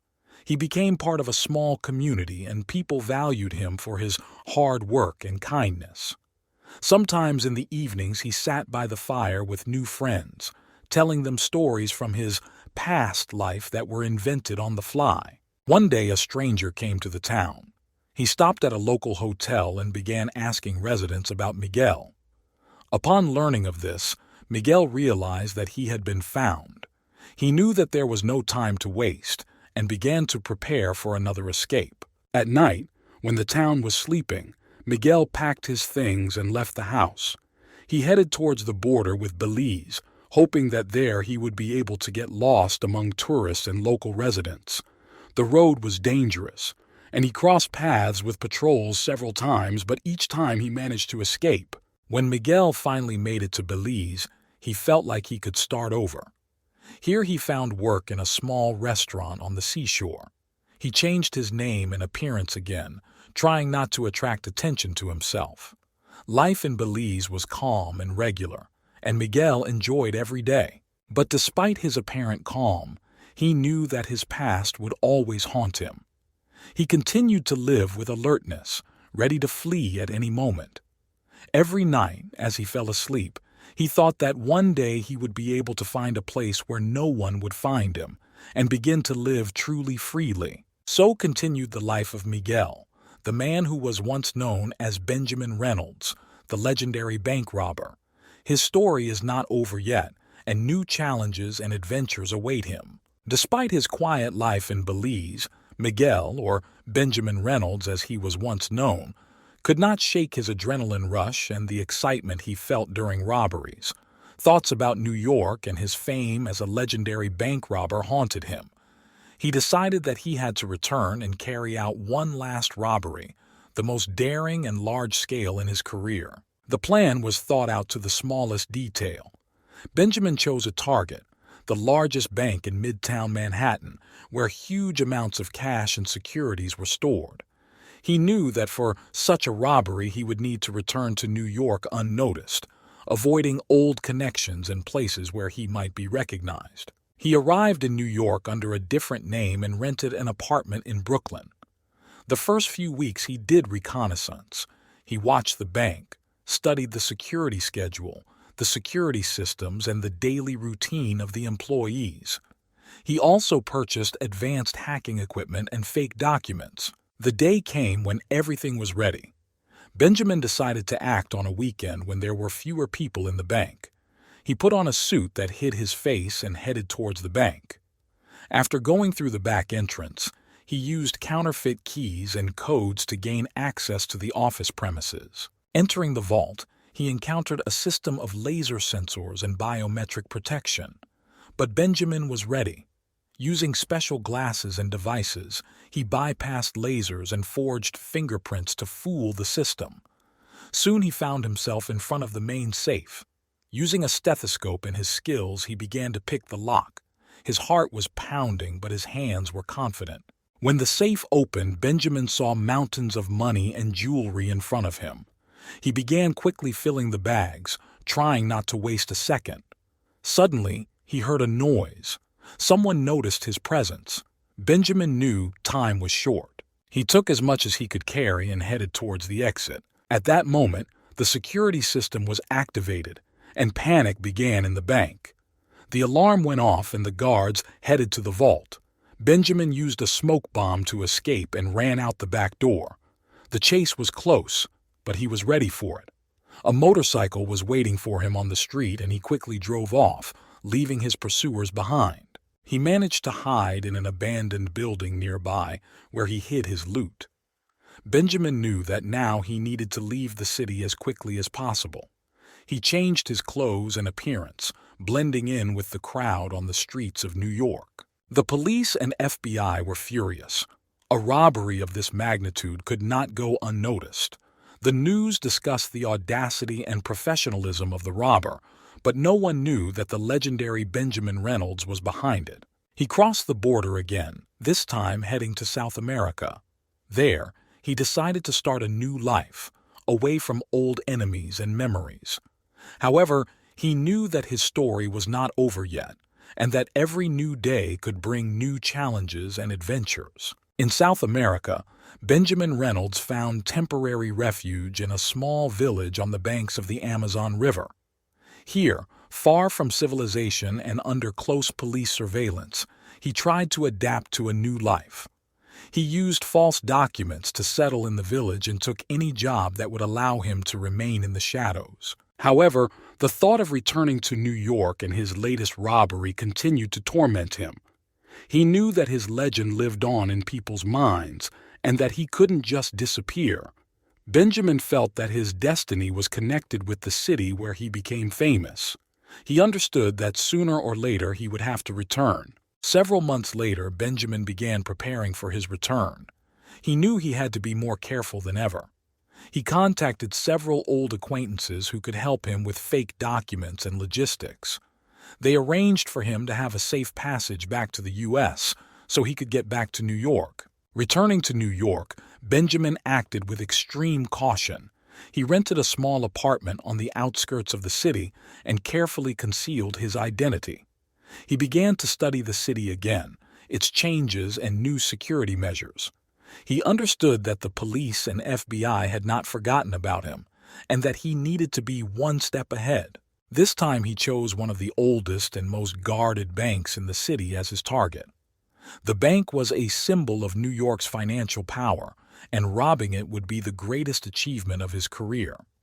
He began collecting information using his old connections and new technologies. Benjamin carefully studied the bank's security system, collector routes, and security shift schedules.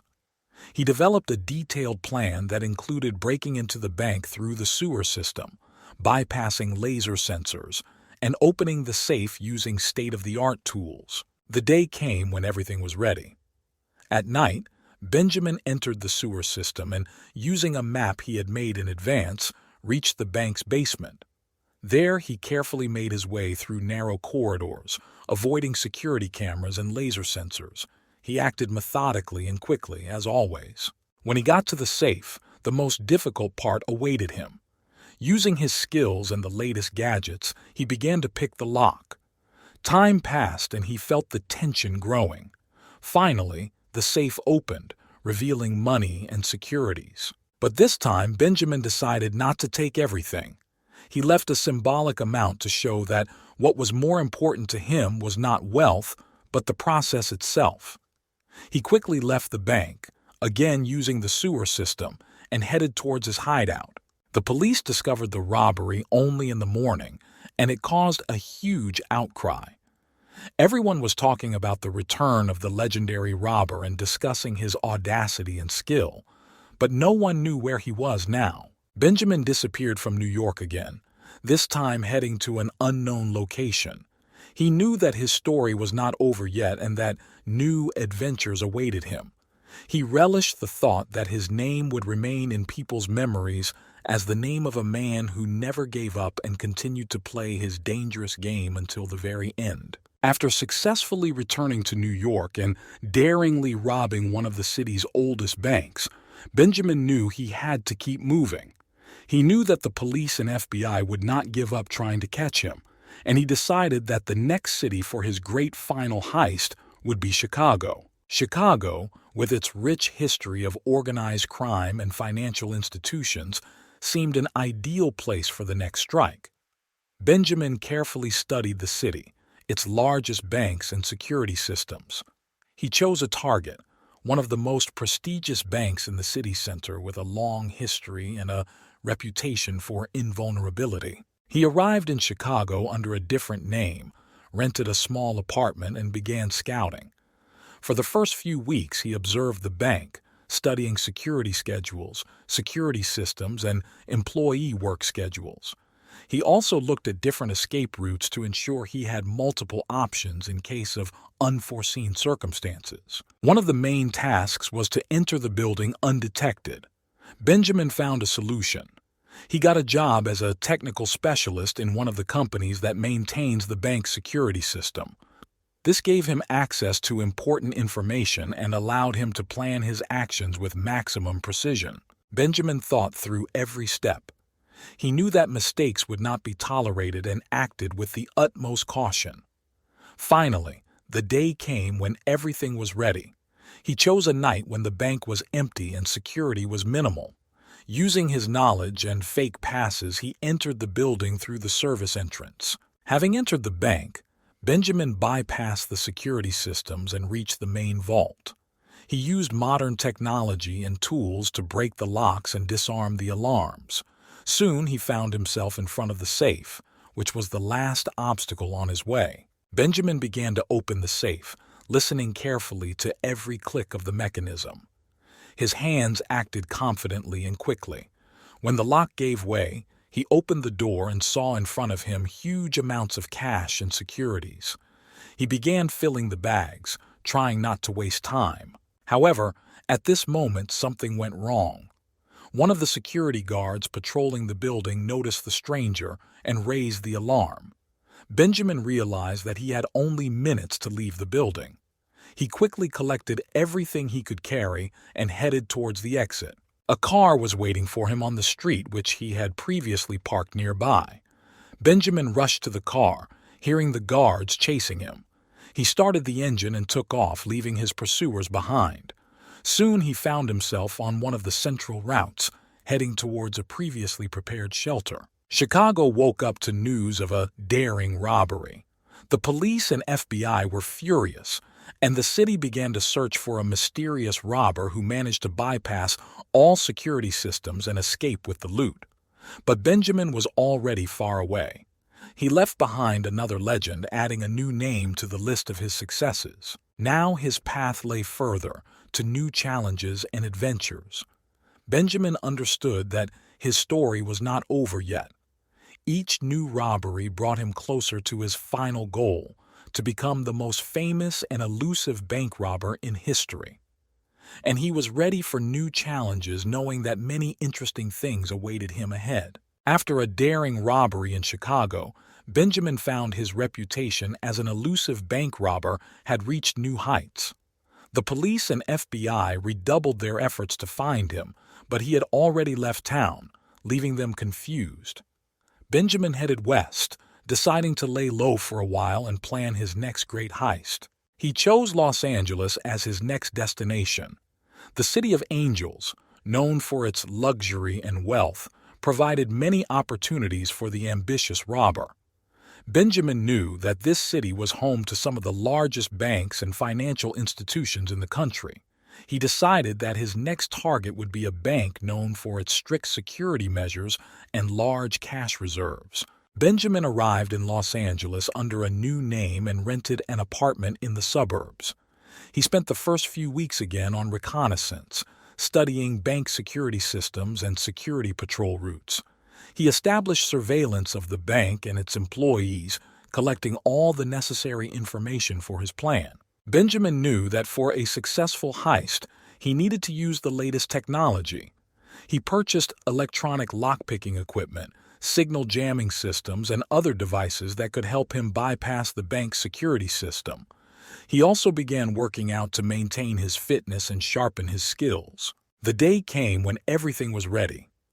Benjamin chose a night when the bank was closed for maintenance, and the number of security guards was minimal. He entered the building using forged documents and key cards obtained through his job as a technician. Entering the bank, he carefully avoided security cameras and laser sensors as he approached the vault. Having reached the safe, Benjamin began his work. He used the latest devices to hack electronic locks and disarm alarms. Soon the safe opened to reveal millions of dollars in jewelry. He quickly filled the bags, trying not to waste time. But just as he was ready to leave the building, the security system was activated. The sirens started blaring and the bank filled with red alarm lights. Benjamin knew he only had a few minutes to escape. He rushed to the exit, moving along a pre-planned route. A motorcycle was waiting for him on the street, hidden in the alley behind the building. He quickly started it up and rushed away, escaping his pursuers.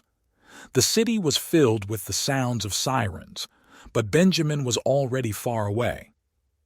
He navigated the streets of Los Angeles using his driving skills to escape pursuit. A few hours later, when everything had calmed down, he reached a previously prepared shelter in an abandoned warehouse on the outskirts of the city. Benjamin knew that he now needed to leave Los Angeles as quickly as possible. He left the motorcycle and got into another car, which he had previously parked nearby. This morning, the news reported a daring robbery in Los Angeles.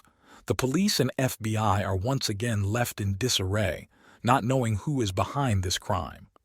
Benjamin continued his journey, heading to a new location where he could lay low and plan his next heist. He knew that his story was not over yet.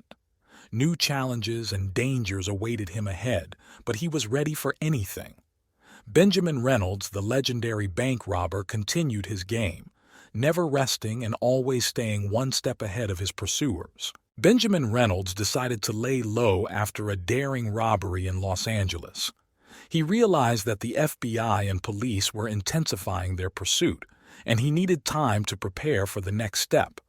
He moved to a quiet town on the coast, where he rented a small house and started a new life under the name Mark Winters. Mark enjoyed the sea air and long walks on the beach.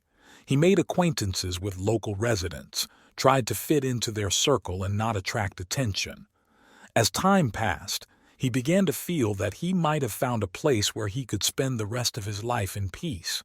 But his inner craving for adrenaline and thrills did not allow him to forget about the past for long. One evening, while sitting in a local bar, Mark overheard a conversation about the largest bank in Chicago, which was famous for its invulnerable security system. Something clicked inside him. He understood that this information was not accidental. This was a sign. It was time to act again. Returning home, he began preparing for a new robbery. He carefully planned every step, recalled old skills, and developed a strategy. He had to become Benjamin Reynolds again and commit his most ambitious crime. Benjamin knew Chicago didn't forgive mistakes. He rented an apartment near the bank and began surveillance. He spent every day on the streets, studying the routes of the guards, the bank's work schedule, and the habits of its employees. He created a false identity, Jacob Martinez, an IT specialist working for a company that services banking systems. Time passed, and Benjamin prepared carefully. He installed hidden cameras to monitor everything happening inside and outside the bank. Finally, the day came when he was ready. Dressed in a work uniform, he entered the bank under the guise of a technician, ostensibly to check security systems. His heart was pounding, but he kept his cool. Benjamin began to bypass the security systems one by one, disabling cameras and alarms. He knew he had limited time and acted quickly and decisively. When he reached the vault, he was greeted by a massive safe that required not only skill, but also patience. Using modern tools and his skills, he opened the lock. Inside, millions of dollars in cash and securities were waiting for him. Benjamin quickly filled the bags and prepared to leave. But at that moment he heard footsteps. Someone was approaching. His heart began to beat faster, but he didn't let panic take over. He hid in a dark corner, watching the guard who passed by without noticing him. Benjamin took advantage of the moment and left the vault, moving towards the exit. When he went outside, a car parked in the alley was waiting for him. He got behind the wheel and, without looking back, left the crime scene. The news reported a daring robbery in Chicago, and Benjamin Reynolds' name was once again on the front pages. But he was already far away, heading towards a new shelter. New challenges and adventures awaited him ahead, but he was ready for them. Benjamin knew that his story was not over yet and that new challenges lay ahead. Several months have passed since the successful robbery in Chicago. Benjamin Reynolds, hiding under the name Mark Winters, moved to Europe. He knew that the persecution by the American authorities continued unabated, But the change of continent gave him temporary refuge. Mark settled in a small town in the south of France, where life moved slowly and calmly. However, despite the tranquility of the new place, Benjamin was again drawn to his old habits. He began to take an interest in the large banks of Europe, realizing that the European banking system could offer new challenges and opportunities. He was particularly interested in one of the largest banks in central London, known for its huge reserves and the latest security technologies. Mark started planning again. He spent several weeks exploring the city and the bank, creating a new identity for himself. Now, he was John Smith, a security expert for an international company. This allowed him to access the necessary information and study all aspects of the bank's work. John got a job at a bank security company and began preparing for the robbery. He examined the guards' routes, shift schedules, and any weaknesses in the system. The day came when everything was ready. John entered the bank under the guise of an ordinary employee. He acted confidently, disabling surveillance cameras and alarms, using his knowledge and experience. When he got to the vault, he had to use all his skills to pick a complex electronic lock. When the safe door opened, not only money appeared in front of him, but also valuables that he had never seen before. John filled the bags with money and jewelry and headed out. He knew he had little time and acted quickly, but this time everything did not go so smoothly. One of the security guards noticed the cameras were turned off and raised the alarm. John realized that he only had a few minutes to get out. He rushed to the emergency exit, which he had prepared in advance, but met several guards on his way. The chase began. John ran through the hallways, dodging guards and using his skills to stay one step ahead. When he ran outside, a motorcycle hidden in an alley was waiting for him. He started the engine and took off, leaving his pursuers behind. London was shocked by the news of the daring robbery. Police and international security services launched a large-scale operation to catch the robber. But John was already far away, heading towards a previously prepared shelter. Realizing that London was now dangerous for him, he decided to change his place again. This time his path lay in Asia, where he hoped to find a new refuge and new opportunities. Benjamin Reynolds, again changing his name and appearance, continued his dangerous game, remaining one step ahead of his pursuers. He knew his story was not over yet. New challenges and adventures lay ahead of him, and he was ready for them. Benjamin knew that every new city and every new robbery brought him closer to his ultimate goal, to become the most famous and elusive bank robber in history. Benjamin Reynolds decided to hide in one of the largest cities in Asia, Tokyo. This city attracted him with its combination of ultra-modern technology and ancient traditions. Here, among the skyscrapers and narrow streets, he hoped to find temporary shelter and prepare for the next, even more grandiose robbery. With a new name and a new appearance, Benjamin settled in a neighborhood where culture and innovation mixed. He rented a small apartment and got a job at a company developing and implementing security systems. This allowed him to study the latest technologies that were used in the largest banks in Tokyo. He devoted several months to observing and studying the security system of one of the largest banks in Japan. This bank was located in the heart of Tokyo's business district and was considered one of the most secure institutions in the country. Benjamin carefully planned every detail, developing a plan that was to be the pinnacle of his career. Finally, the day came when everything was ready. He chose a night when the bank was undergoing maintenance work, and the number of security guards was minimal. Dressed in the uniform of a technical service employee, he entered the building using fake documents and equipment. Benjamin disabled the alarm system and surveillance cameras, then began to crack the safe. This time he had to cope with a multi-layered security system, which included biometric data, laser sensors, and complex mechanisms. But his skills and experience allowed him to bypass all obstacles. When the safe door finally opened, he was faced with billions of yen, jewelry, and securities. Benjamin quickly filled the bags, knowing that every second counted. He was about to leave the bank when he suddenly heard the sound of footsteps. A security guard patrolling the building noticed something was wrong and raised the alarm. Benjamin realized he had to act quickly. He rushed to the prepared exit, but the guards had already begun to tighten the ring around the building. A tense chase began. Benjamin rushed along the narrow corridors, trying not to fall into the hands of the guards. Using smoke bombs, he created a curtain to hide from the line of sight of his pursuers. When he ran outside, a motorcycle hidden in an alley was waiting for him. He started the engine and took off, leaving chaos and sirens behind.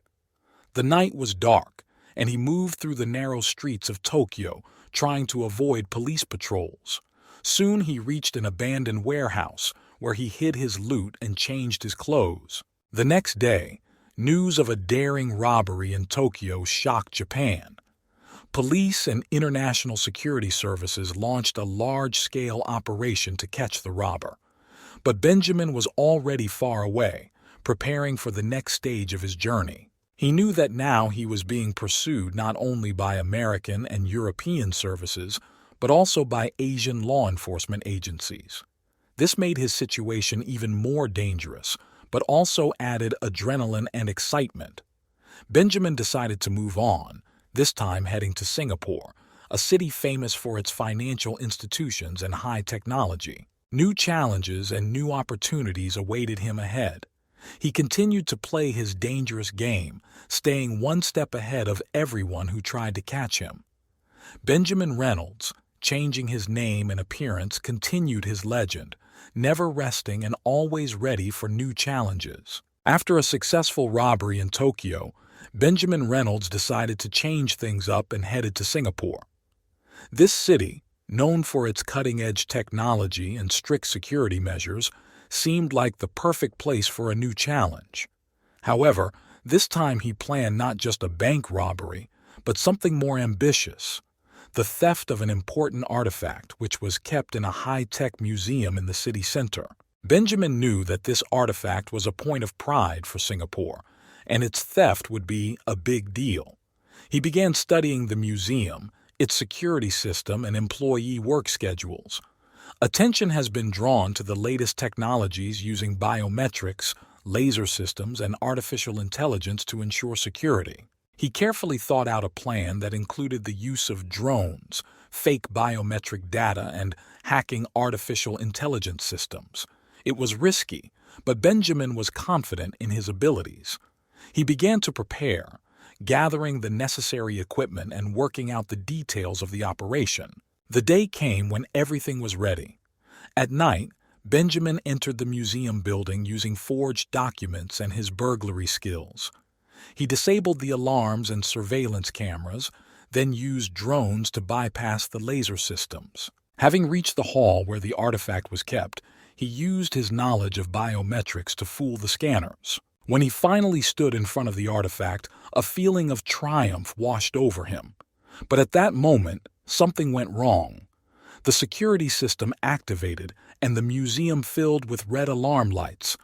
Benjamin realized that he only had a few minutes to escape. He quickly took the artifact and headed towards the prepared exit. But this time a surprise awaited him. The guards were already on the spot and began to pursue him. A tense chase began through the corridors of the museum. Benjamin used all his skills to elude his pursuers, but he realized that the situation was getting out of control. At the last moment, he ran to the roof of the building and used a grappling hook to get down to the street. A motorcycle was waiting for him on the street, on which he quickly drove off, leaving chaos and pursuers in his wake. The city was plunged into panic, and news of the daring kidnapping spread throughout the world. Benjamin went to a previously prepared shelter, where he hid the artifact and changed his clothes. He knew that he was now being pursued not only by Singaporean law enforcement agencies, but also by international security services. This made his situation even more dangerous, but also added excitement and adrenaline. He decided to lie low for a while, hiding from his pursuers. In his hideout, he began to analyze the past operation, studying his mistakes and developing new strategies. Benjamin knew that his story was not over yet, and new challenges and adventures awaited him.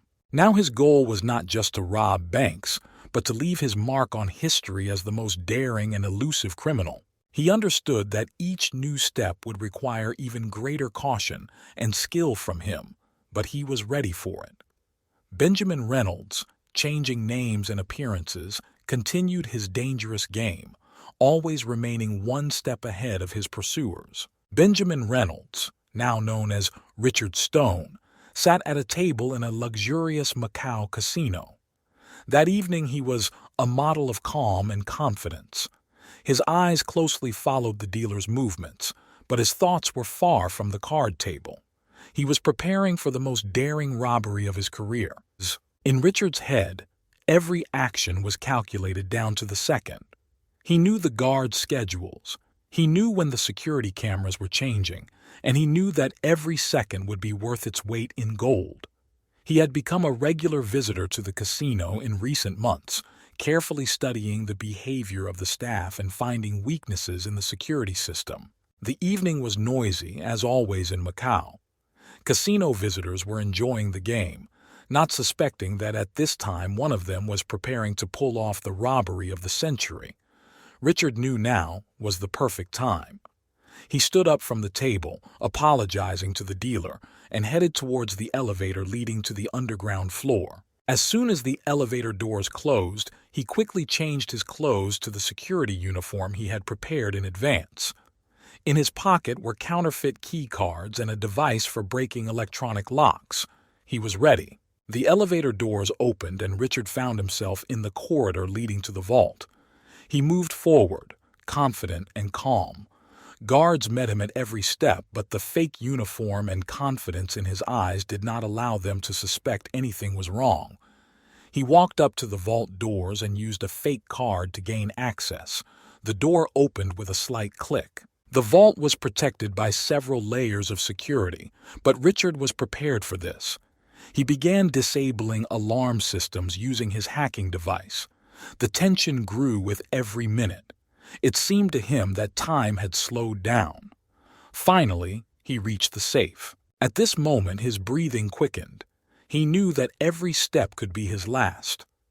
Richard used a stethoscope to hear the locking mechanism, and within minutes, the safe gave way. Millions of dollars in jewelry were waiting for him inside. He quickly filled the bags with money and jewelry. Time was running out. Richard left the vault and headed back to the elevator, trying not to attract attention. As soon as the elevator doors closed, he changed out of his uniform into regular clothes and took his bags with him. When he returned to the casino floor, everything was as calm as before. Richard smiled as if nothing had happened and headed towards the exit. His heart was pounding, but he maintained his outward calm. As he walked out of the casino and into his rental car, he felt the tension subside. He knew that he now needed to leave Macau as quickly as possible. Richard headed to a private airfield where a plane was waiting for him, ready to take him to his new country. He knew that every second counted, but he knew that he did everything he could. The plane took off and Richard sat back in his seat with relief. He did it. New adventures and new challenges awaited him ahead, but now he could enjoy the moment of victory. Benjamin Reynolds, or Richard Stone as he was known in Macau, continued his legend, leaving behind another heist in another city. A few months later, as Benjamin Reynolds was beginning to get used to his new life as Richard Stone, the FBI was finally able to catch a lead leading to him. It all started with one seemingly insignificant mistake. One of the FBI agents, Jennifer Miller, who had been working on the Reynolds case for several years, came across traces of unusual transactions in Macau. After carefully analyzing bank data and monitoring suspicious transactions, she noticed regular large transfers that connected seemingly unrelated events. Each time a robbery occurred, it was followed by large transfers to unknown accounts registered in false names. Jennifer began to dig deeper and discovered that these transactions had similarities to those carried out in other countries following the robberies attributed to Reynolds. She theorized that Reynolds used these accounts to move stolen funds. This gave her her first real mark in years. She shared her findings with the team, and they began tracking down any transactions that might match the pattern. They soon came across transactions leading to one specific account in Switzerland. The FBI contacted Swiss authorities and gained access to information about the account owner. Swiss authorities provided information about a client registered under the name Richard Stone. This information attracted attention because it matched Reynolds's description. Agent Miller and her team realized that they had finally found the real Reynolds. They began to monitor his movements using Swiss resources and international connections. They managed to track him to one of the luxurious villas on the French coast, where Richard was hiding after his last robbery. The FBI decided to act carefully so as not to scare him away. They sent a small team of agents to watch the villa and record all his movements. For several days, they carefully monitored Richard, recording his every meeting and movement. One morning, when Richard went shopping in a nearby town, the agents decided to act. They were waiting for him near the supermarket. When he left the store, he was surrounded by several agents. Richard, realizing that he had no choice, decided not to resist. He was arrested and taken to the local police station, from where he was to be extradited to the United States. During the interrogation, he remained calm and confident. The agents asked questions, trying to find out all the details of his crimes, but Richard was persistent and said only what he considered necessary. However, the evidence collected was undeniable, and he was charged with multiple charges. The news of the capture of Benjamin Reynolds, the legendary bank robber, spread throughout the world. His name was again on the front pages of the newspapers, but now in the context of his arrest. People reacted differently to this news. Some admired his skill, others rejoiced at his capture. Richard was taken to the United States, where a long trial began. The FBI and prosecutors prepared carefully for this case, collecting all possible evidence and testimony. Richard knew that a harsh sentence awaited him, but he did not lose hope. He understood that his legend would live on, regardless of the outcome of the trial. Behind bars, he remained calm and confident. He knew that his story was not over yet. Perhaps new trials and challenges awaited him ahead, and he was ready for them. Benjamin Reynolds, or Richard Stone, continued his game, remaining true to himself and his principles until the very end. The trial of Benjamin Reynolds, or Richard Stone as he was known in recent months, has proven to be one of the most talked-about events in the world of forensics. His name again appeared in newspaper headlines and on television screens. Many were waiting for a fair trial, and some hoped to see him behind bars for many years. However, fate prepared an unexpected twist. One morning, prison guards discovered the body of Benjamin Reynolds in his cell. He was dead.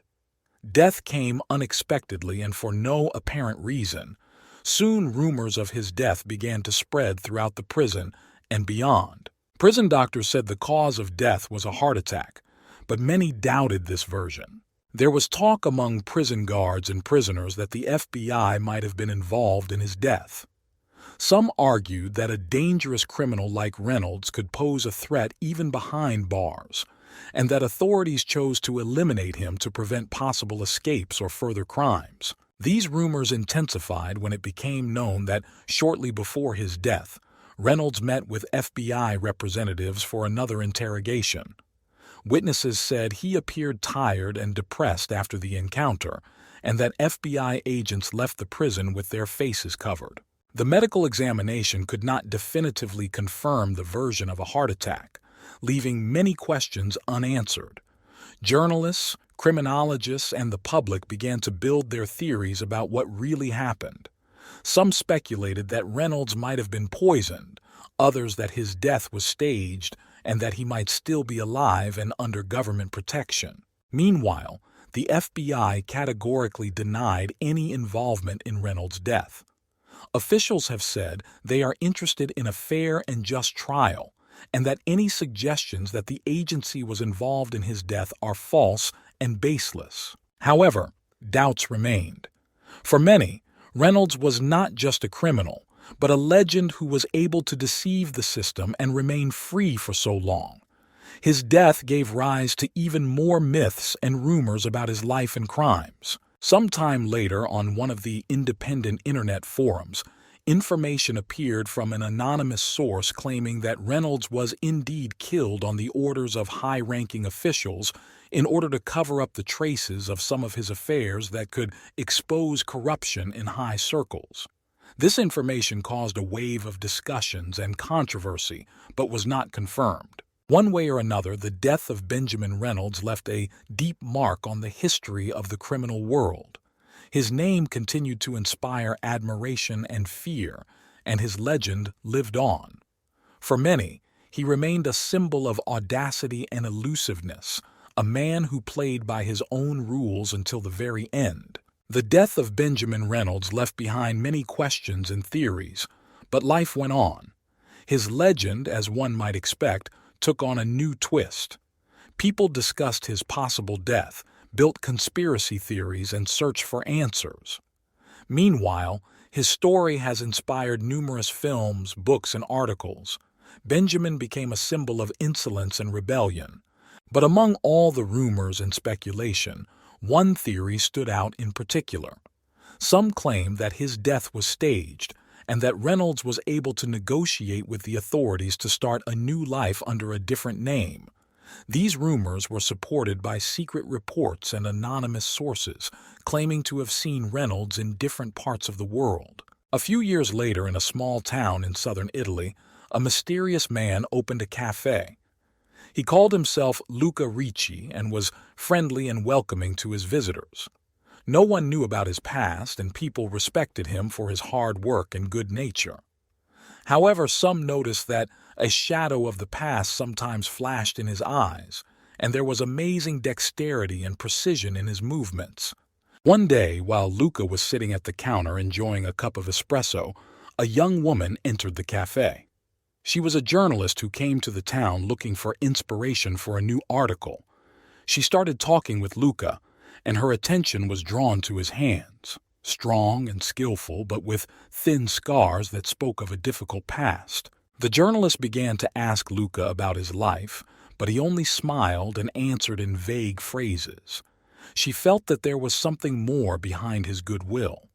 Curious, she decided to do her own research, but found no trace of his past. Time passed, and Luca Ricci continued his life in a small Italian town. He became a respected member of the community, and people valued him for his kindness and help. But those who knew him better sometimes noticed how he, sitting over a cup of coffee, looked into the distance as if remembering something from a past life. Benjamin Reynolds may have actually died in prison, as authorities claimed. Or maybe he started a new life, leaving behind his past and the legend of the elusive bank robber. Be that as it may, his story remained alive in the hearts of those who remembered his daring robberies and elusive nature.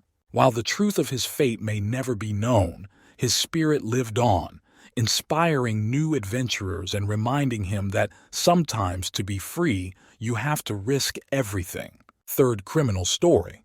At the very beginning of his life, Jake Harper was an ordinary boy from the suburbs of New Jersey. Born into a poor family, he early learned to value every penny and understand that survival requires cruelty and intelligence. His father, a former sailor, constantly repeated, "In this world, son, it's either you or you." This philosophy was deeply etched into Jake's consciousness, shaping his future. At school, Jake was not an excellent student. He preferred the streets to textbooks, often getting into trouble for petty thefts and fights. His teachers saw him as a problem child, but he was much smarter than he seemed. He carefully observed those around him, learned to manipulate and control people. One day, at the age of 12, Jake became embroiled in a violent street fight while defending his little brother from local bullies. He used not only his fists, but also improvised objects, showing unusual cruelty for his age. This incident was noticed by one of the local gangsters, Mr. Salvatore, who saw the potential for bigger things in Jake. Salvatore began giving the boy small assignments, gradually introducing him to the world of crime. Jake was a diligent student, absorbing every instruction and putting it into practice. Already at the age of 16, he began to carry out his first orders to intimidate debtors, demonstrating extraordinary composure and prudence. Thus began the life of Jake Harper, who soon became known as one of the most dangerous killers in America.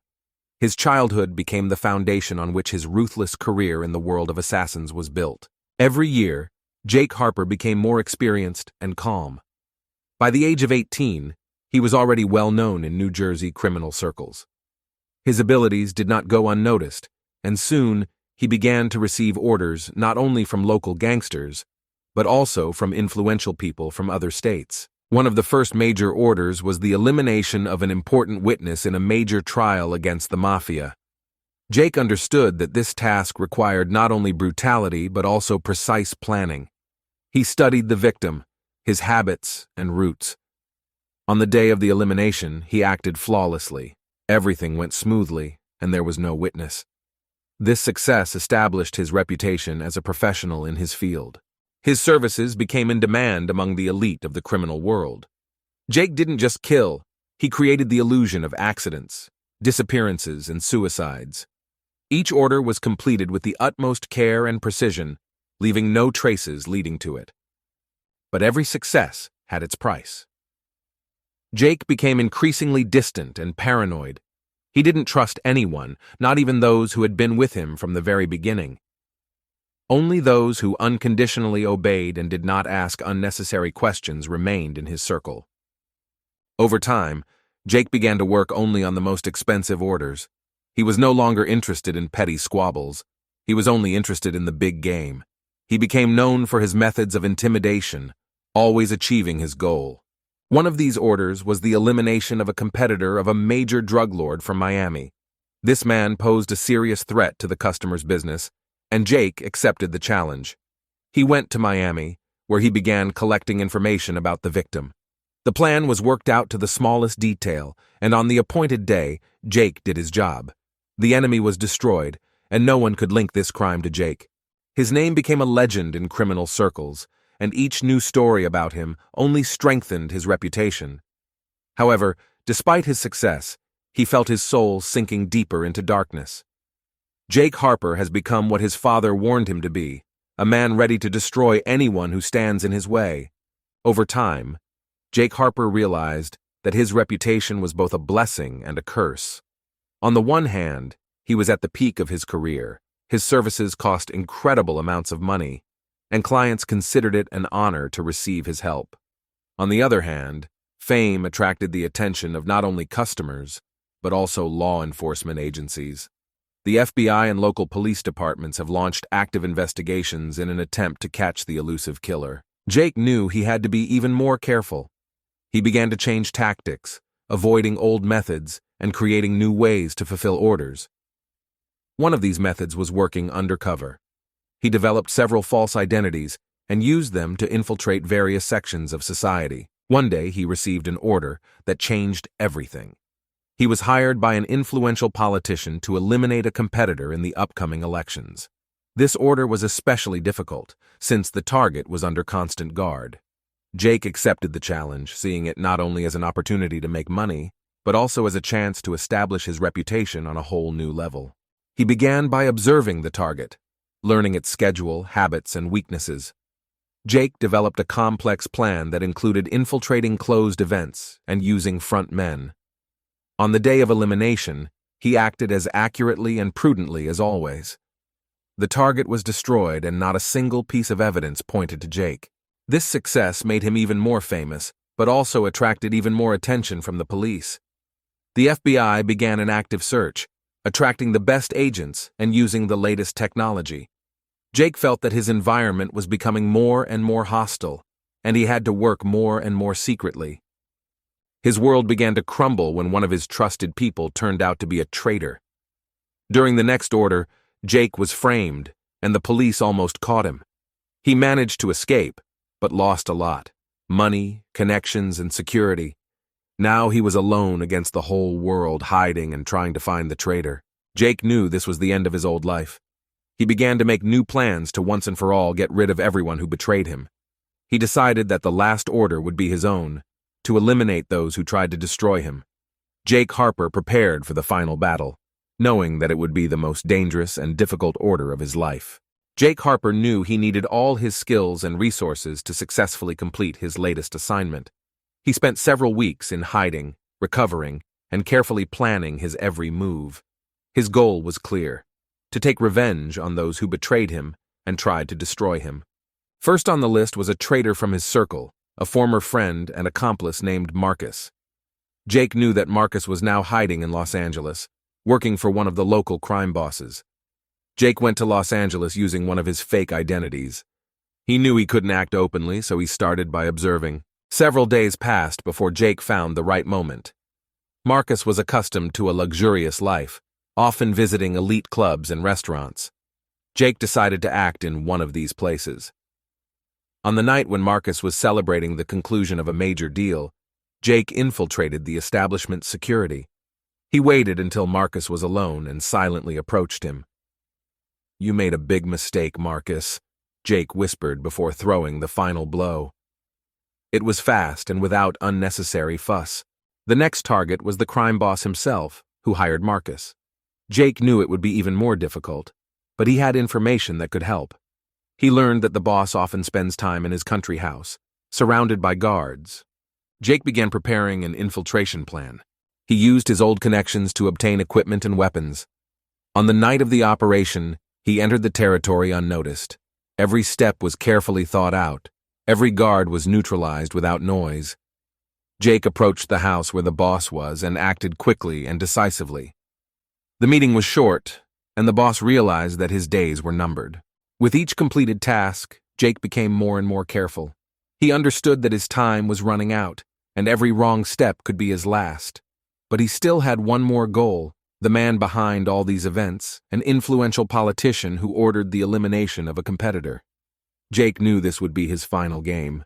The politician was under constant guard, but Jake knew that every person has a weak spot. He began by studying habits and schedules, figuring out when the target would be most vulnerable. The plan was risky, but Jake was ready for anything. On the night the politician was scheduled to speak at an important event, Jake broke into the building using his old methods. He waited until the politician was alone in his dressing room. Jake walked in, closing the door behind him.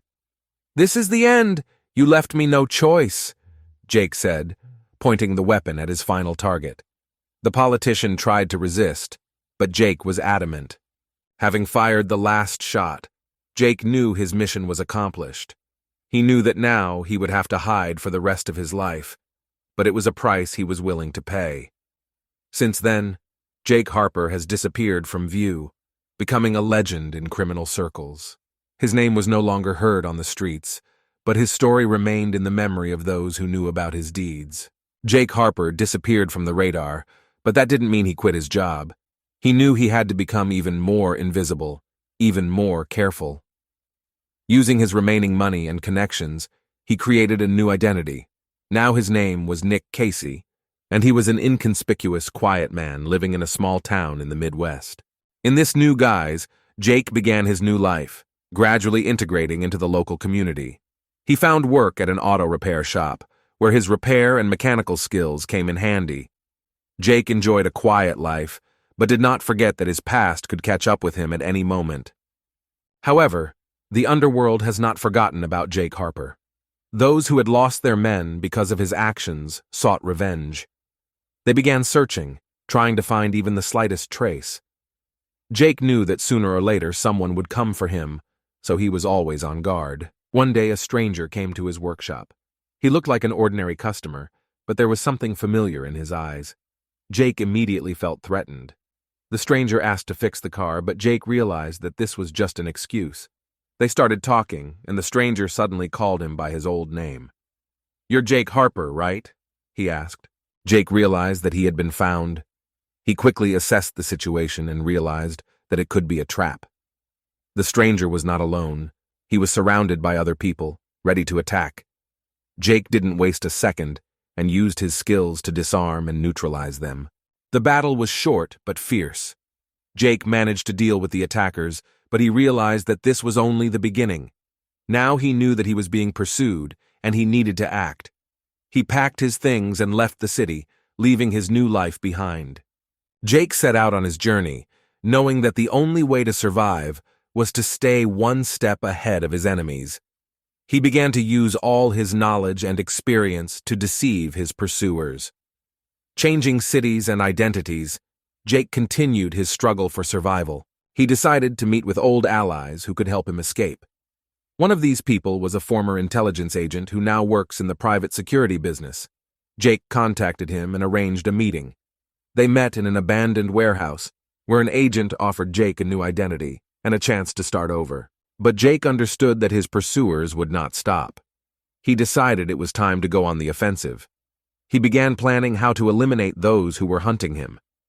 Using his skills and connections, Jake began to gather information about his enemies. Thus began a new chapter in his life, where he not only defended himself but also attacked. Jake Harper was once again turning invisible, but this time his goal was clear: to destroy those who tried to destroy him. Jake Harper knew there was no room for mistakes in his new life. Every step, every decision could be the last. He carefully planned his actions to stay one step ahead of his enemies. With the help of a former intelligence agent who provided him with a new identity and the necessary resources, Jake began hunting down those who were hunting him. His first target was Lucas Drake, a former fellow criminal who now led a small but dangerous gang. Jake knew that Drake was behind the attack on him at the auto repair shop. He began to collect information about Drake, his habits and weaknesses. Jake realized that Drake often spent time at his nightclub where he met with his henchmen. One night, Jake entered the club disguised as one of the security guards. He waited until Drake remained in his office and quietly walked inside. Drake didn't expect to see Jake, and their meeting was short and brutal. Jake left the club without leaving any traces leading to it and continued on his way. The next target was Victor Cruz, a drug lord from Miami, who also had a grudge against Jake. Jake went to Miami, where he began to follow Cruz. He knew that Cruz was better guarded than Drake, and penetration would be more difficult. Jake found a weak point. Cruz loved to relax on his luxury yacht, where he often held parties. Jake waited for the right moment and snuck onto the yacht under the guise of service personnel. He prepared thoroughly, using the tools at hand and his skills.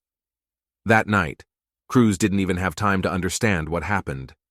Jake acted quickly and ruthlessly, leaving the yacht unnoticed. With each completed task, Jake became more and more confident. He knew that there were still several names left on his list, and each of them was important to his final victory. Next was Raymond Brown, a former mercenary who worked for those who wanted to kill Jake. Brown was an experienced fighter and knew how to defend himself. Jake decided to approach him through his family. He learned that Brown often visited his brother, who lived in a Chicago suburb.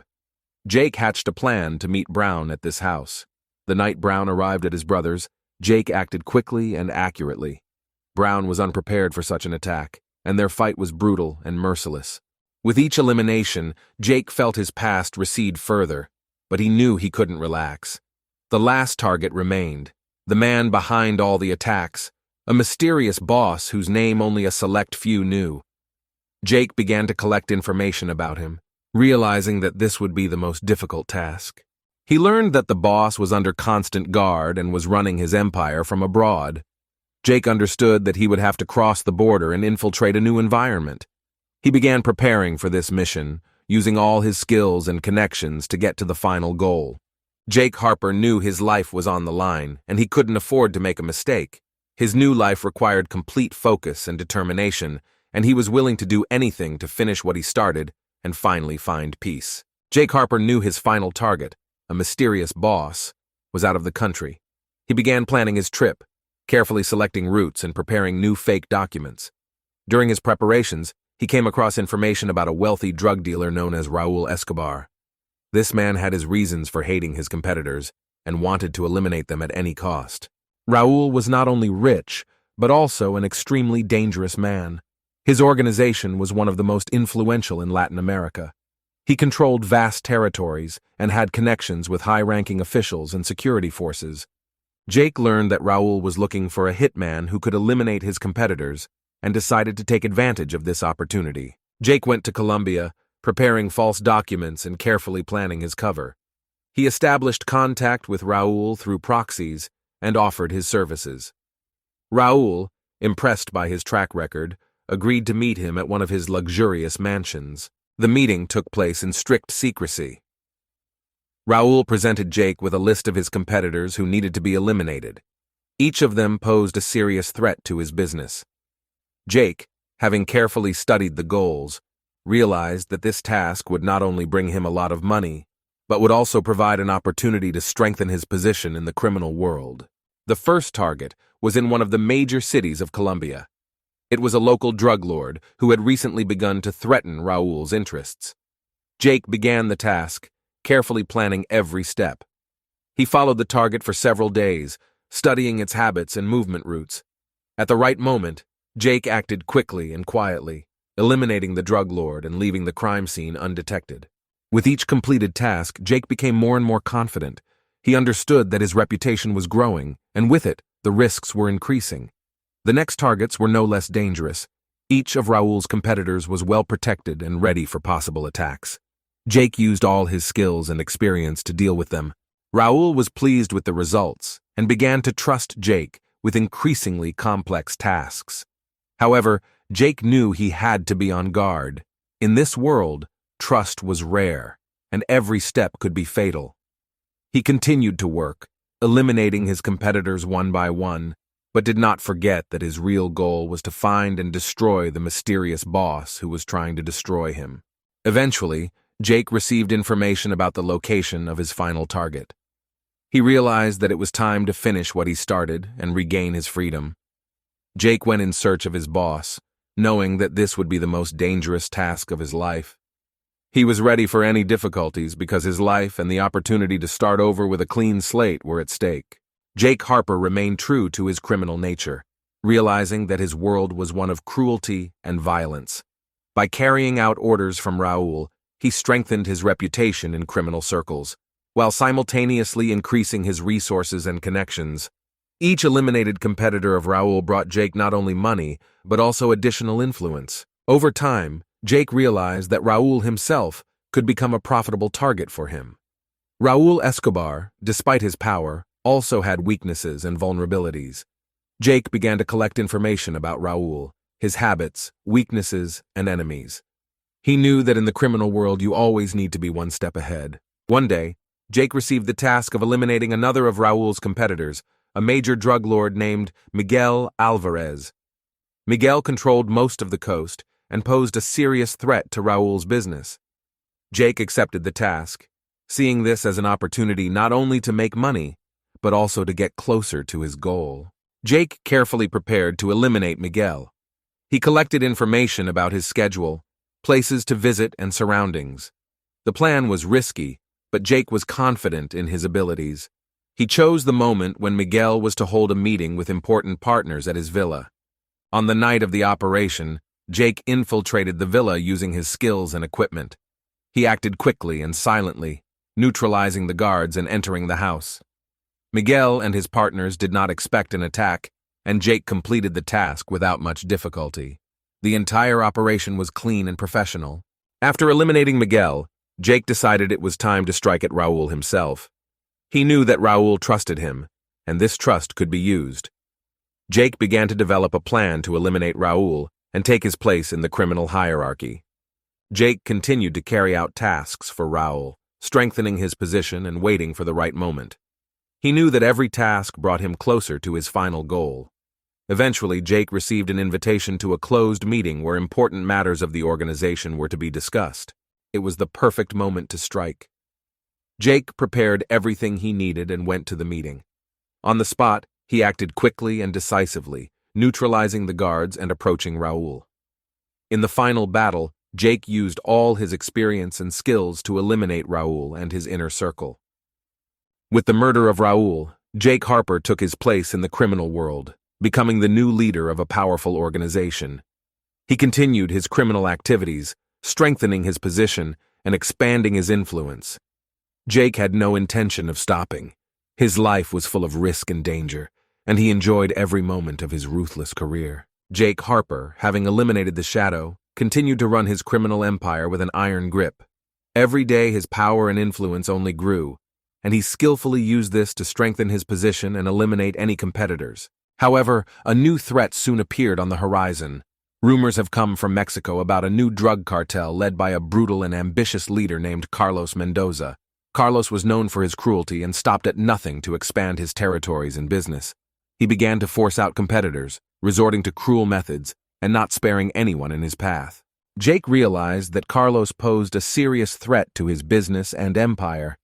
He decided that it was necessary to act quickly and decisively to eliminate the new danger. Jake and Marco began gathering information about Carlos and his cartel using their connections and resources. They learned that Carlos was planning a major drug trafficking operation across the border in the coming weeks. Jake devised a plan to disrupt the operation and deal a serious blow to the Mendoza cartel. He gathered the best people and prepared everything necessary for the successful completion of the task. On the day of the operation, Jake personally led the group to the rendezvous point.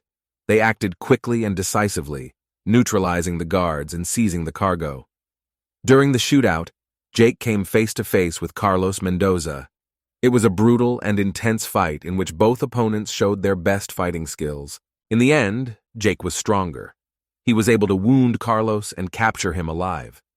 Jake realized that Carlos could be a valuable source of information about other competitors and enemies, so he decided to let him live. The capture of Carlos was a major victory for Jake and further strengthened his position in the criminal world. Returning from a successful operation, Jake continued to plan his further actions. He knew that his life would always be full of risks and dangers, but this did not frighten him. Jake Harper remained a ruthless and decisive leader, willing to do anything for his empire and power.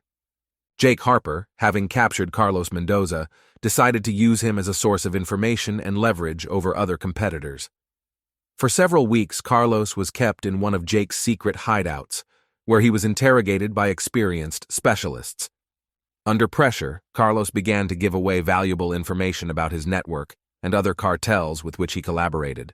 This data allowed Jake to carry out a series of successful operations, striking at competitors and expanding his influence.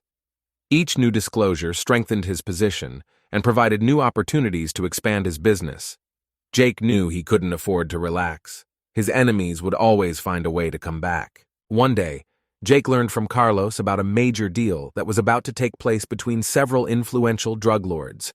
The deal promised to unite their efforts against Jake and his empire. Jake realized that this was his chance to deliver the decisive blow and ruin the plans of his enemies. He carefully planned the operation, deciding to act quickly and decisively. Using Carlos' information, Jake learned the location and time of the meeting. He gathered his best people, providing everything necessary for a successful attack. Jake knew that this blow could be key in his fight for absolute dominance. On the day of the deal, Jake and his team went to the meeting location. They acted quickly and decisively, neutralizing the guards and entering the building. The surprise attack took the drug lords and their men by surprise. Jake personally led the assault, showing all his cruelty and composure. During the operation, it was possible to capture important documents and evidence confirming the cooperation of drug lords. Jake used these materials to destroy the reputations of his enemies and win new allies to his side. His power and influence continued to grow, and the empire became more and more impregnable. However, Jake understood that with every victory comes new challenges. He continued to improve his organization, strengthening security and expanding his connections. Jake Harper remained at the top of the criminal world, leaving no chance for his enemies. Every day was a fight for survival and power, and Jake knew he couldn't afford to stop. He continued to move forward, ready for any trials and dangers. There was no room for weakness in his world. Only strength and determination allowed him to stay on top. Jake Harper, strengthening his criminal empire, inevitably attracted more and more enemies. With each successful strike against competitors and the expansion of its influence, it became a target for many criminal groups wanting to regain lost territories and resources. One of Jake's most dangerous enemies was an organization called the Black Claws.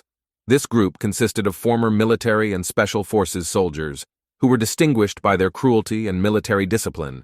Their leader, Conrad Wolf, was a ruthless strategist who held a personal grudge against Jake for destroying his business. Conrad began by organizing a series of attacks on Jake's facilities. These attacks were well planned and carried out with military precision. Jake realized that he was dealing with a serious enemy and began to prepare for a full-fledged war. He strengthened his security, attracted additional specialists, and began to actively act against the Black Claws. Jake and his men set up ambushes, attacked enemy weapons and drug stores, gradually draining Conrad's resources. Each operation was carefully planned and executed with cold calculation. Meanwhile, Jake's other enemies were also not asleep. Small factions banded together to oppose him, and even some of his former allies began plotting against him. Jake knew he had to act decisively and ruthlessly to maintain power. One of these small but persistent groups was the Red Pursuit. Their leader, Juan Pablo Rodriguez, was Jake's former partner, who betrayed him for his own gain. Juan began to actively act against Jake, trying to harm him through blackmail and bribery. Jake decided it was time to strike against Juan and his people. He learned that the Red Pursuit was planning a major arms deal and decided to use this to his advantage. Jake organized the ambush, recruiting his best fighters and using his intelligence network. When Juan and his men arrived at the transaction site, an unpleasant surprise awaited them. Jake and his team acted quickly and decisively, neutralizing the guards and seizing the weapons. Juan was caught and brought to Jake.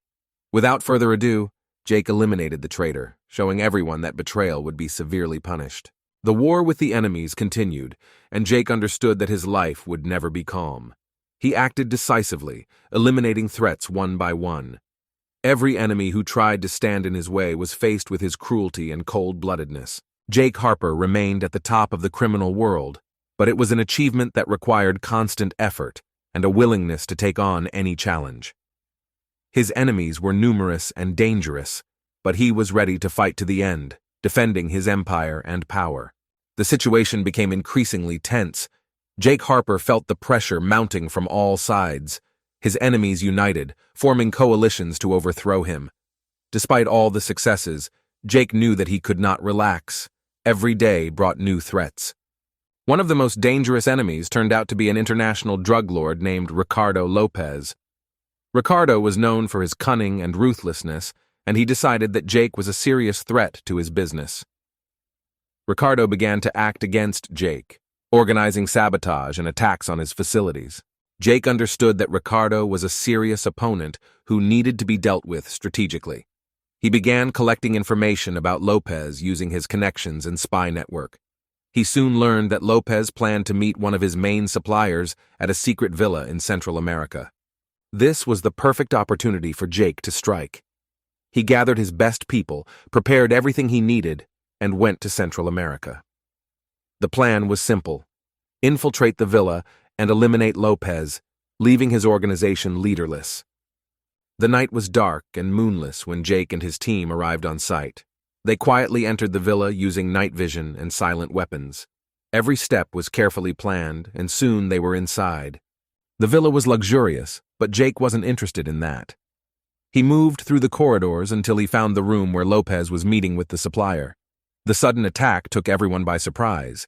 Jake acted quickly and decisively, eliminating the guards and breaking through to Lopez. The meeting with Lopez was short and brutal. Jake knew he couldn't let the enemy get away and did everything he could to complete his mission.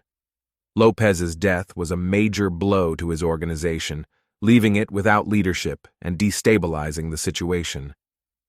However, this was only one of many battles. Jake knew that his enemies would continue to attack. He strengthened his security measures, brought in additional specialists, and began to actively act against anyone who dared to challenge him. Every day, Jake faced new threats, but he remained calm and determined. His reputation as a ruthless leader continued to grow, and many began to realize that fighting him would be a recipe for destruction. Jake Harper continued to rule his criminal world, not giving his enemies the slightest chance of victory. His life was full of dangers, but this is where he found his calling.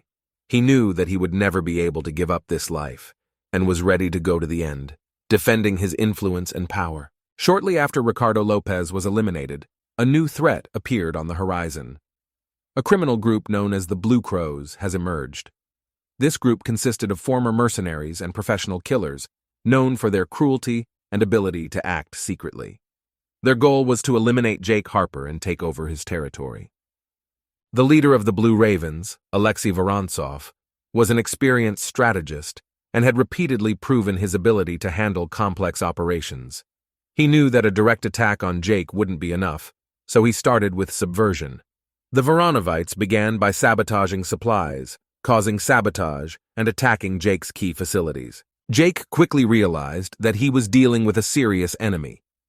He strengthened the security of his facilities and began collecting information about the Blue Ravens.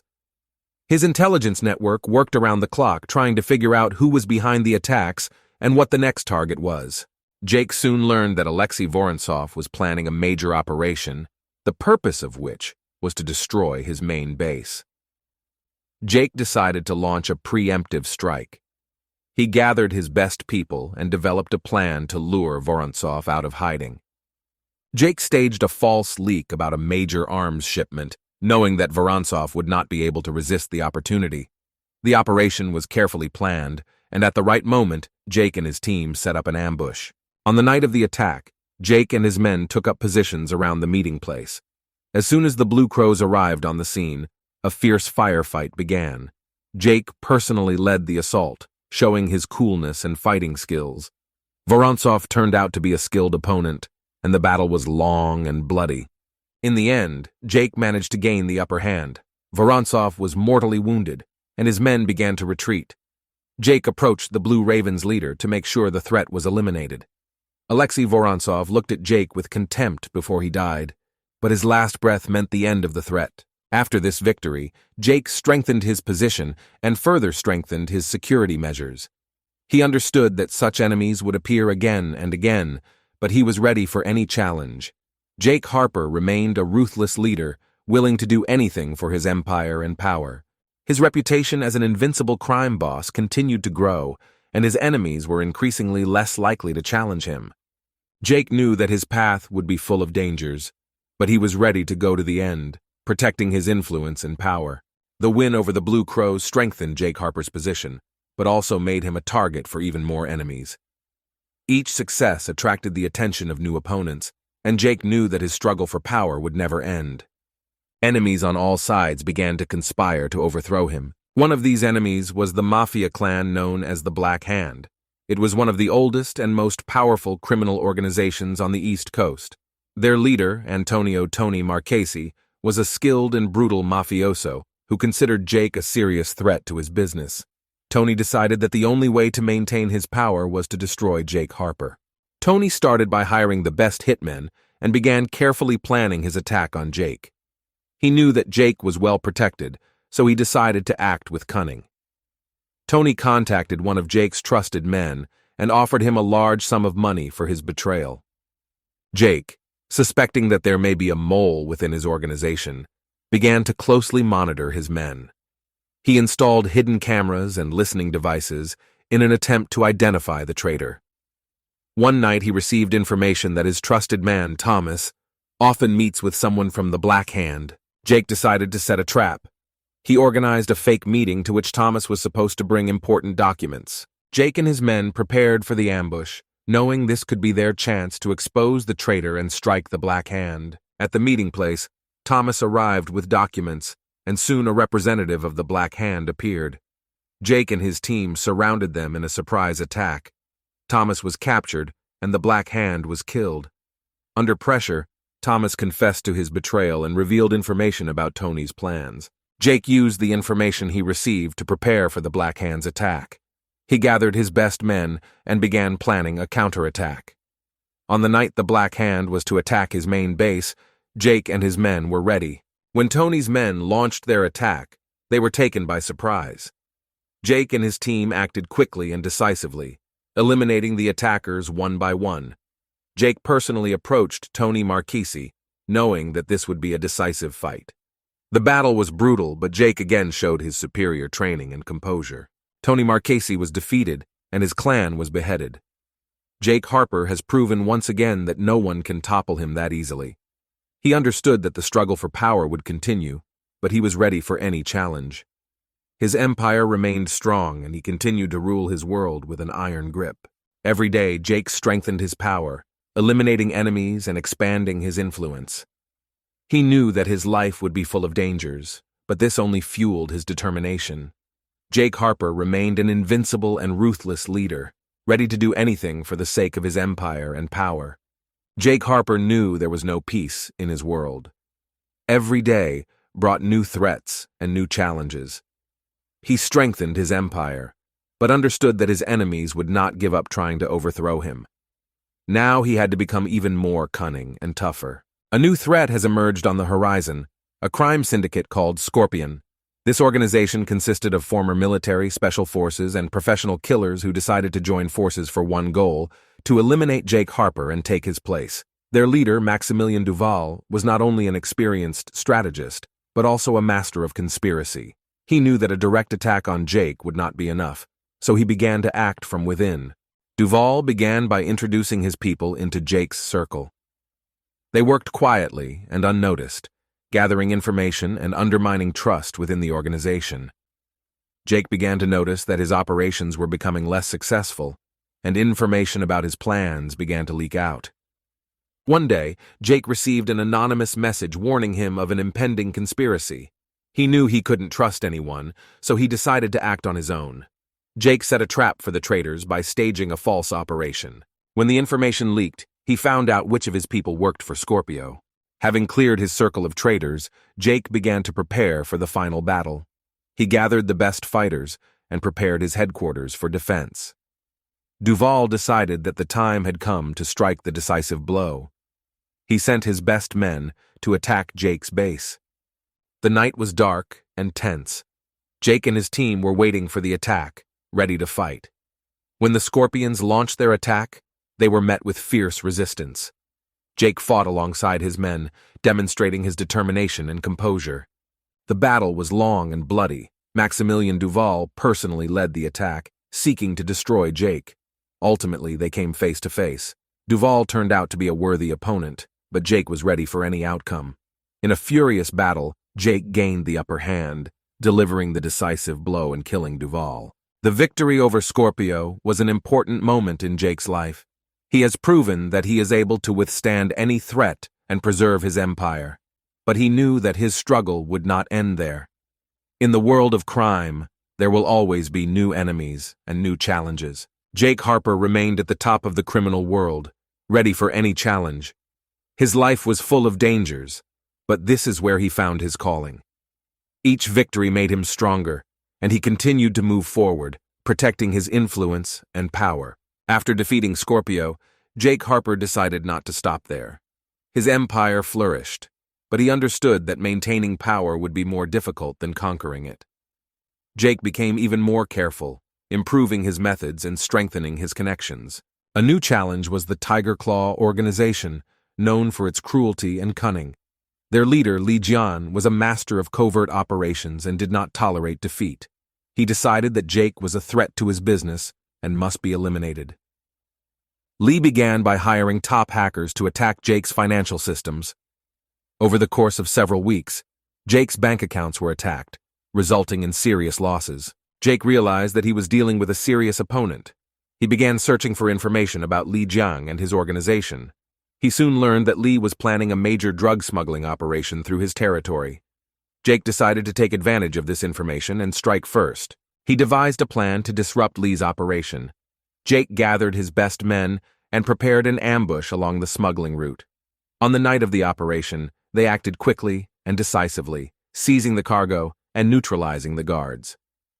Li Jian was angry at the failure and decided to personally take down Jake. Li prepared a large-scale attack on one of Jake's bases, hoping to take him by surprise. However, Jake was ready for this. He installed additional security measures and prepared his men for the attack. When Li and his men launched their assault, they were met with fierce resistance. The battle was brutal and bloody. Jake personally led the defense, demonstrating his determination and fearlessness. Li Jian proved to be a worthy opponent, but Jake knew that he could not afford to lose. Ultimately, Jake and his men were victorious, destroying most of Li's fighters and capturing the leader himself. Li Jian was brought to Jake, who eliminated him without hesitation, sending a clear message to all enemies. The victory over Tiger Claw strengthened Jake's position and showed everyone that he could not be overthrown. Jake continued to rule his empire, knowing that his enemies would always try to destroy him.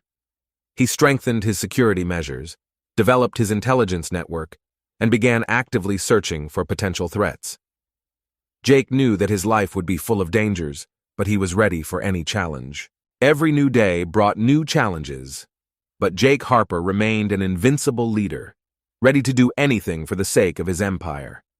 He continued to move forward, protecting his influence and power without giving his enemies the slightest chance of victory. Jake Harper, confidently sitting at the top of his criminal empire, never gave himself time to rest. Every day was filled with a continuous struggle for survival, and he did not allow himself to loosen his grip. His victories over Scorpion and Tiger Claw became a legend, but new enemies were not long in coming. This time, a group called the Shadow League opposed Jake. This organization was known for its secrecy and ability to carry out sabotage. Their leader, the mysterious Elias Knight, was a master of manipulation and strategy. He has staged coups more than once and overthrown strong leaders in the criminal world. Knight decided that Jake Harper would be his next victim. Elias began by penetrating the deepest layers of Jake's network. His people infiltrated key positions, gathering information and undermining trust within the organization. Jake felt that something was wrong, but could not determine the source of the problem. Every step forward was accompanied by 2 steps back. Jake soon received information that the Shadow League was planning a series of attacks on his main targets. He knew he had to act quickly and decisively to maintain control. Jake gathered his best men and prepared a defense plan. He knew that Knight would act cunningly and secretly, so he decided to use the same tactics. Jake set up decoys to confuse the enemy and prepared ambushes at key points. When the attack started, Jake and his men acted with lightning speed. They successfully repulsed the first wave of attacks, but knew that this was only the beginning. Elias Knight was not going to give up. He resorted to tactics of sabotage and disinformation in an attempt to weaken the morale of Jake's men. But Jake was ready for this. He began to carefully check each of his people, identifying traitors and strengthening security measures. During one of the operations, Jake managed to capture one of Knight's people, who gave away the location of their headquarters. Jake knew it could be a trap, but decided to take the risk. He gathered his team and went to the place. Arriving at the scene, Jake and his men acted secretly, using the nighttime for a surprise attack. They quickly entered the building, neutralizing the guards and heading towards the room where Elias Knight was said to be located. There, they found a lot of documents and equipment confirming the participation of the Shadow League in numerous sabotages. Knight tried to escape, but Jake caught up with him. Their fight was fierce. Each of them showed all their skills and cunning. In the end, Jake was stronger. Knight was captured and brought to Jake. Instead of eliminating him outright, Jake decided to use Knight to obtain information about other enemies and the plans of the Shadow League. With this victory, Jake once again proved that he cannot be toppled. He continued to rule his empire with an iron grip, leaving no chance for his enemies to succeed. His life remained full of dangers, but that was what made it so exciting and meaningful. Jake Harper was ready for any challenge, knowing that his strength and determination would help him overcome any obstacles on the path to absolute power. Jake Harper, having consolidated his power and destroyed many enemies, knew that his position was still precarious. There was always someone who sought to overthrow him. This time his attention was attracted by a new enemy, a rich and influential businessman named Victor Kowalski. Victor, who was involved in illegal transactions and had connections in government circles, decided that Jake posed a threat to his empire. Victor was careful, always surrounded by guards, and lived in a luxurious mansion, which was guarded like a fortress. Jake knew that nothing could be achieved with a direct attack. He began collecting information about Kowalski, his habits and weaknesses. He soon learned that Victor visited an exclusive club in the city center every week, where he met influential people and conducted his business. Jake decided this was the perfect moment to strike. He developed a plan that would require precision and secrecy. The first step was to infiltrate one of his men into the club's staff. Jake chose one of the most reliable and experienced agents who was able to get a job as a bartender.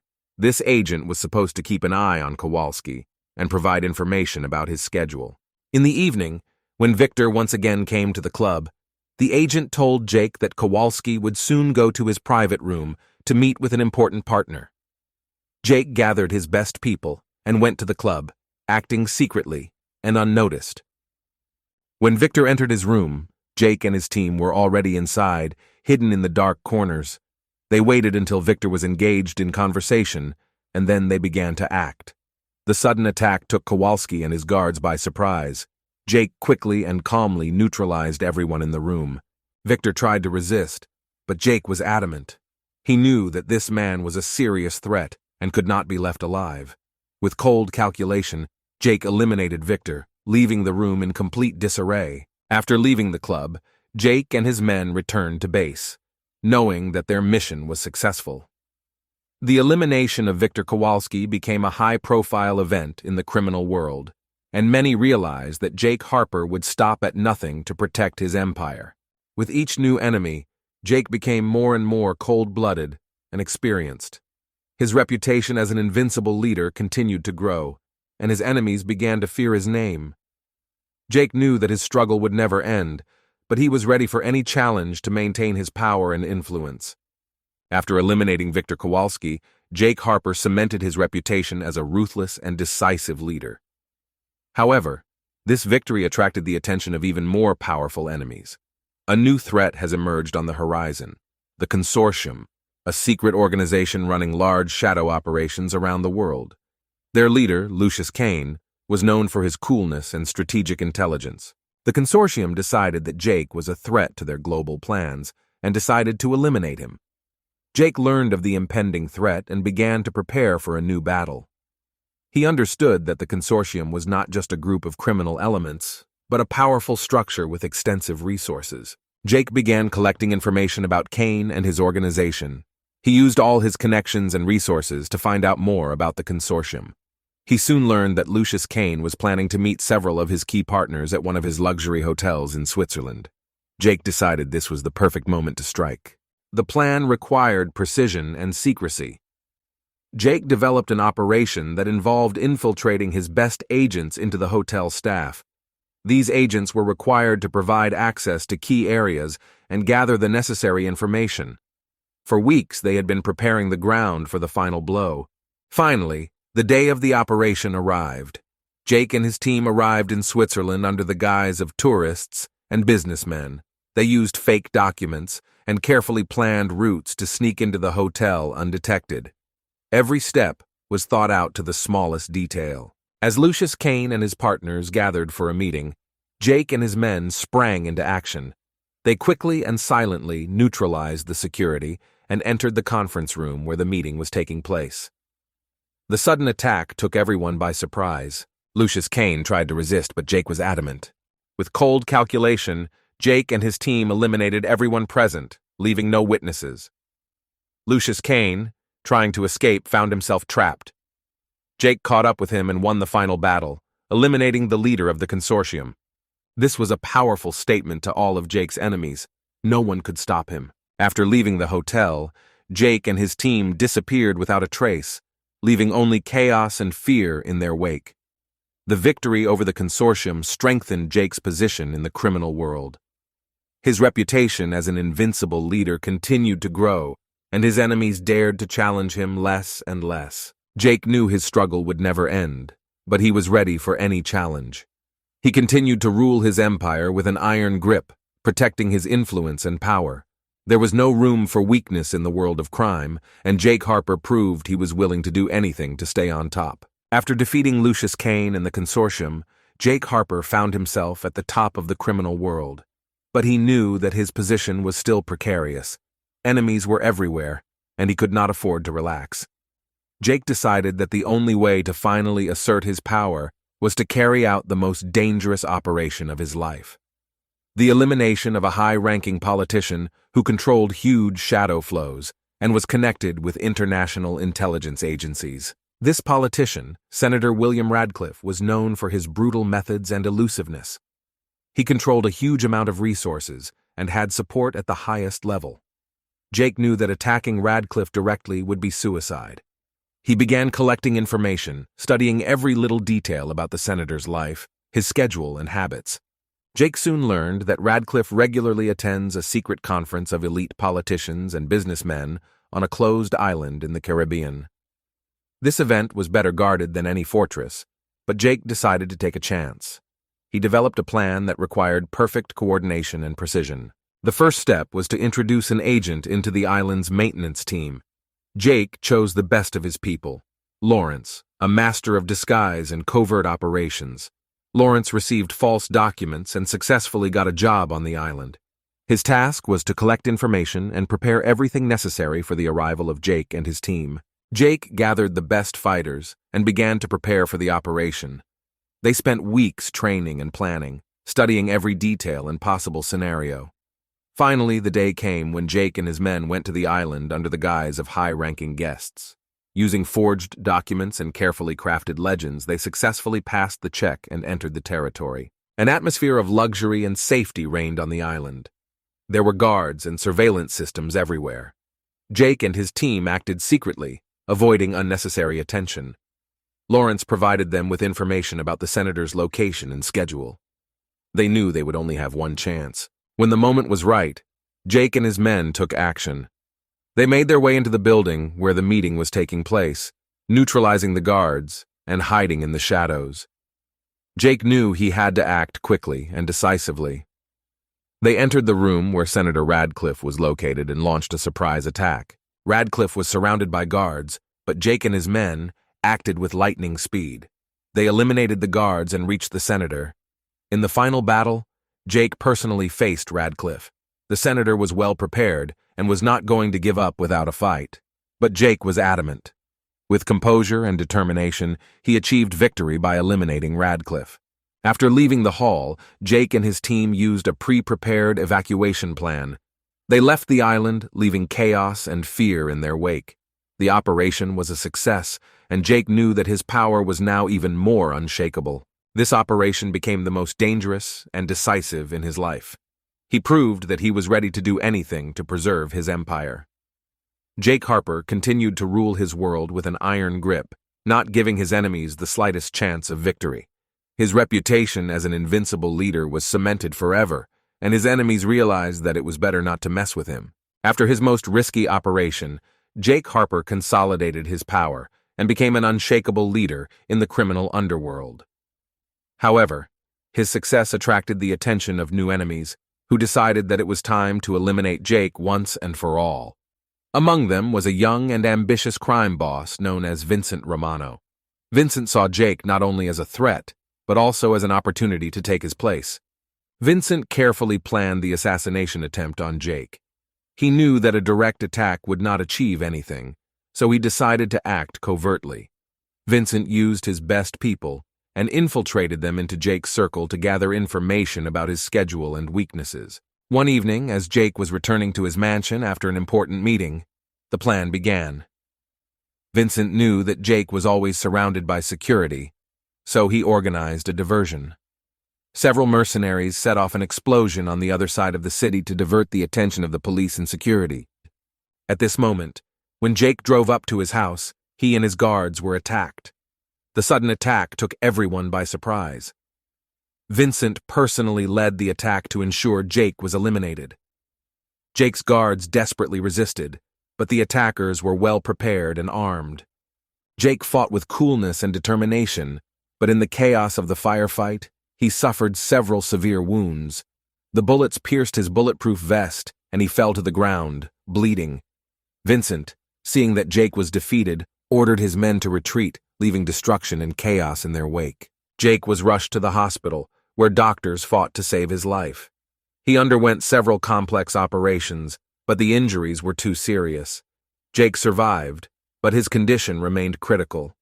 Doctors warned that recovery would be long and difficult. A year passed in the struggle for survival. Jake underwent numerous surgeries and underwent rehabilitation, but his health never fully recovered.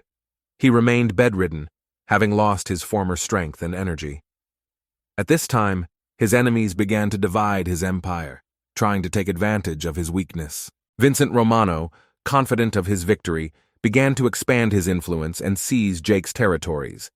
He became the new leader in the criminal underworld, but always remained on guard, knowing that Jake's followers might try to take revenge. In the last year of his life, Jake realized that his time was coming to an end.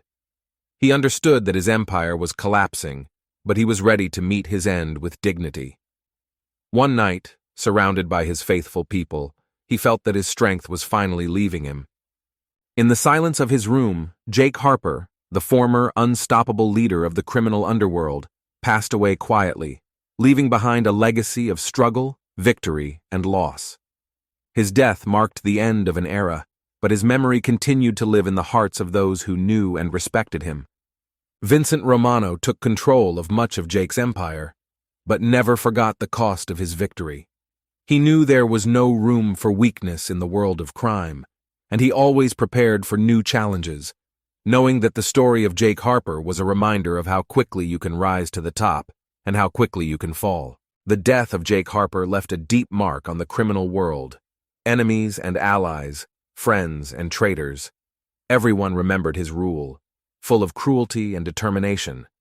Vincent Romano, the new leader, understood that Jake's legacy was not only the source of his strength, but also an eternal reminder of the dangers of being at the top. A year has passed since Jake's death. Vincent Romano strengthened his position, subjugating most of Jake's former empire. He introduced new methods and technologies to maintain control and prevent rebellion. However, among Jake's people, there were those who had not forgotten their former leader and wanted to avenge his death. One evening, while Vincent was enjoying his victory in his new luxurious office, he received an anonymous message. It contained information about a conspiracy among his closest associates. Vincent decided to act decisively and began an investigation to identify the traitors. This investigation led him to a shocking discovery. Some of his most trusted men were secretly planning to overthrow him and return power to Jake's followers. Vincent gathered his loyal people and organized a trap for the conspirators. In one of the night operations, he eliminated the traitors, showing that he was ready to defend his position at any cost. It was a warning to anyone who tried to challenge him. However, this operation also showed how dangerous it is to be a leader. Vincent realized that every day at the top was accompanied by risk and betrayal. He began increasing his security measures, surrounding himself with only the most reliable people and improving his defensive strategies. Meanwhile, in the shadows, a new generation of criminal leaders, inspired by the story of Jake Harper, began to gain strength. They studied his methods, his mistakes, and his successes, seeking to create their own empire. Vincent knew that the fight would never end, and there would always be someone who wanted to overthrow him and take his place. The story of Jake Harper has become a legend, a reminder of the cruelty and ruthlessness of the criminal world. His name evoked fear and respect, and even in death he remained a symbol of strength and determination. Vincent Romano, despite his successes, understood that he was only a temporary ruler in a world where power belongs to those who are ready to fight to the end. Thus, the criminal world continued to revolve in an endless cycle of power and betrayal, where each leader knew that his time at the top was limited. Jake Harper's story was over, but his spirit lived on in the heart of darkness, where strength and survival were the only laws.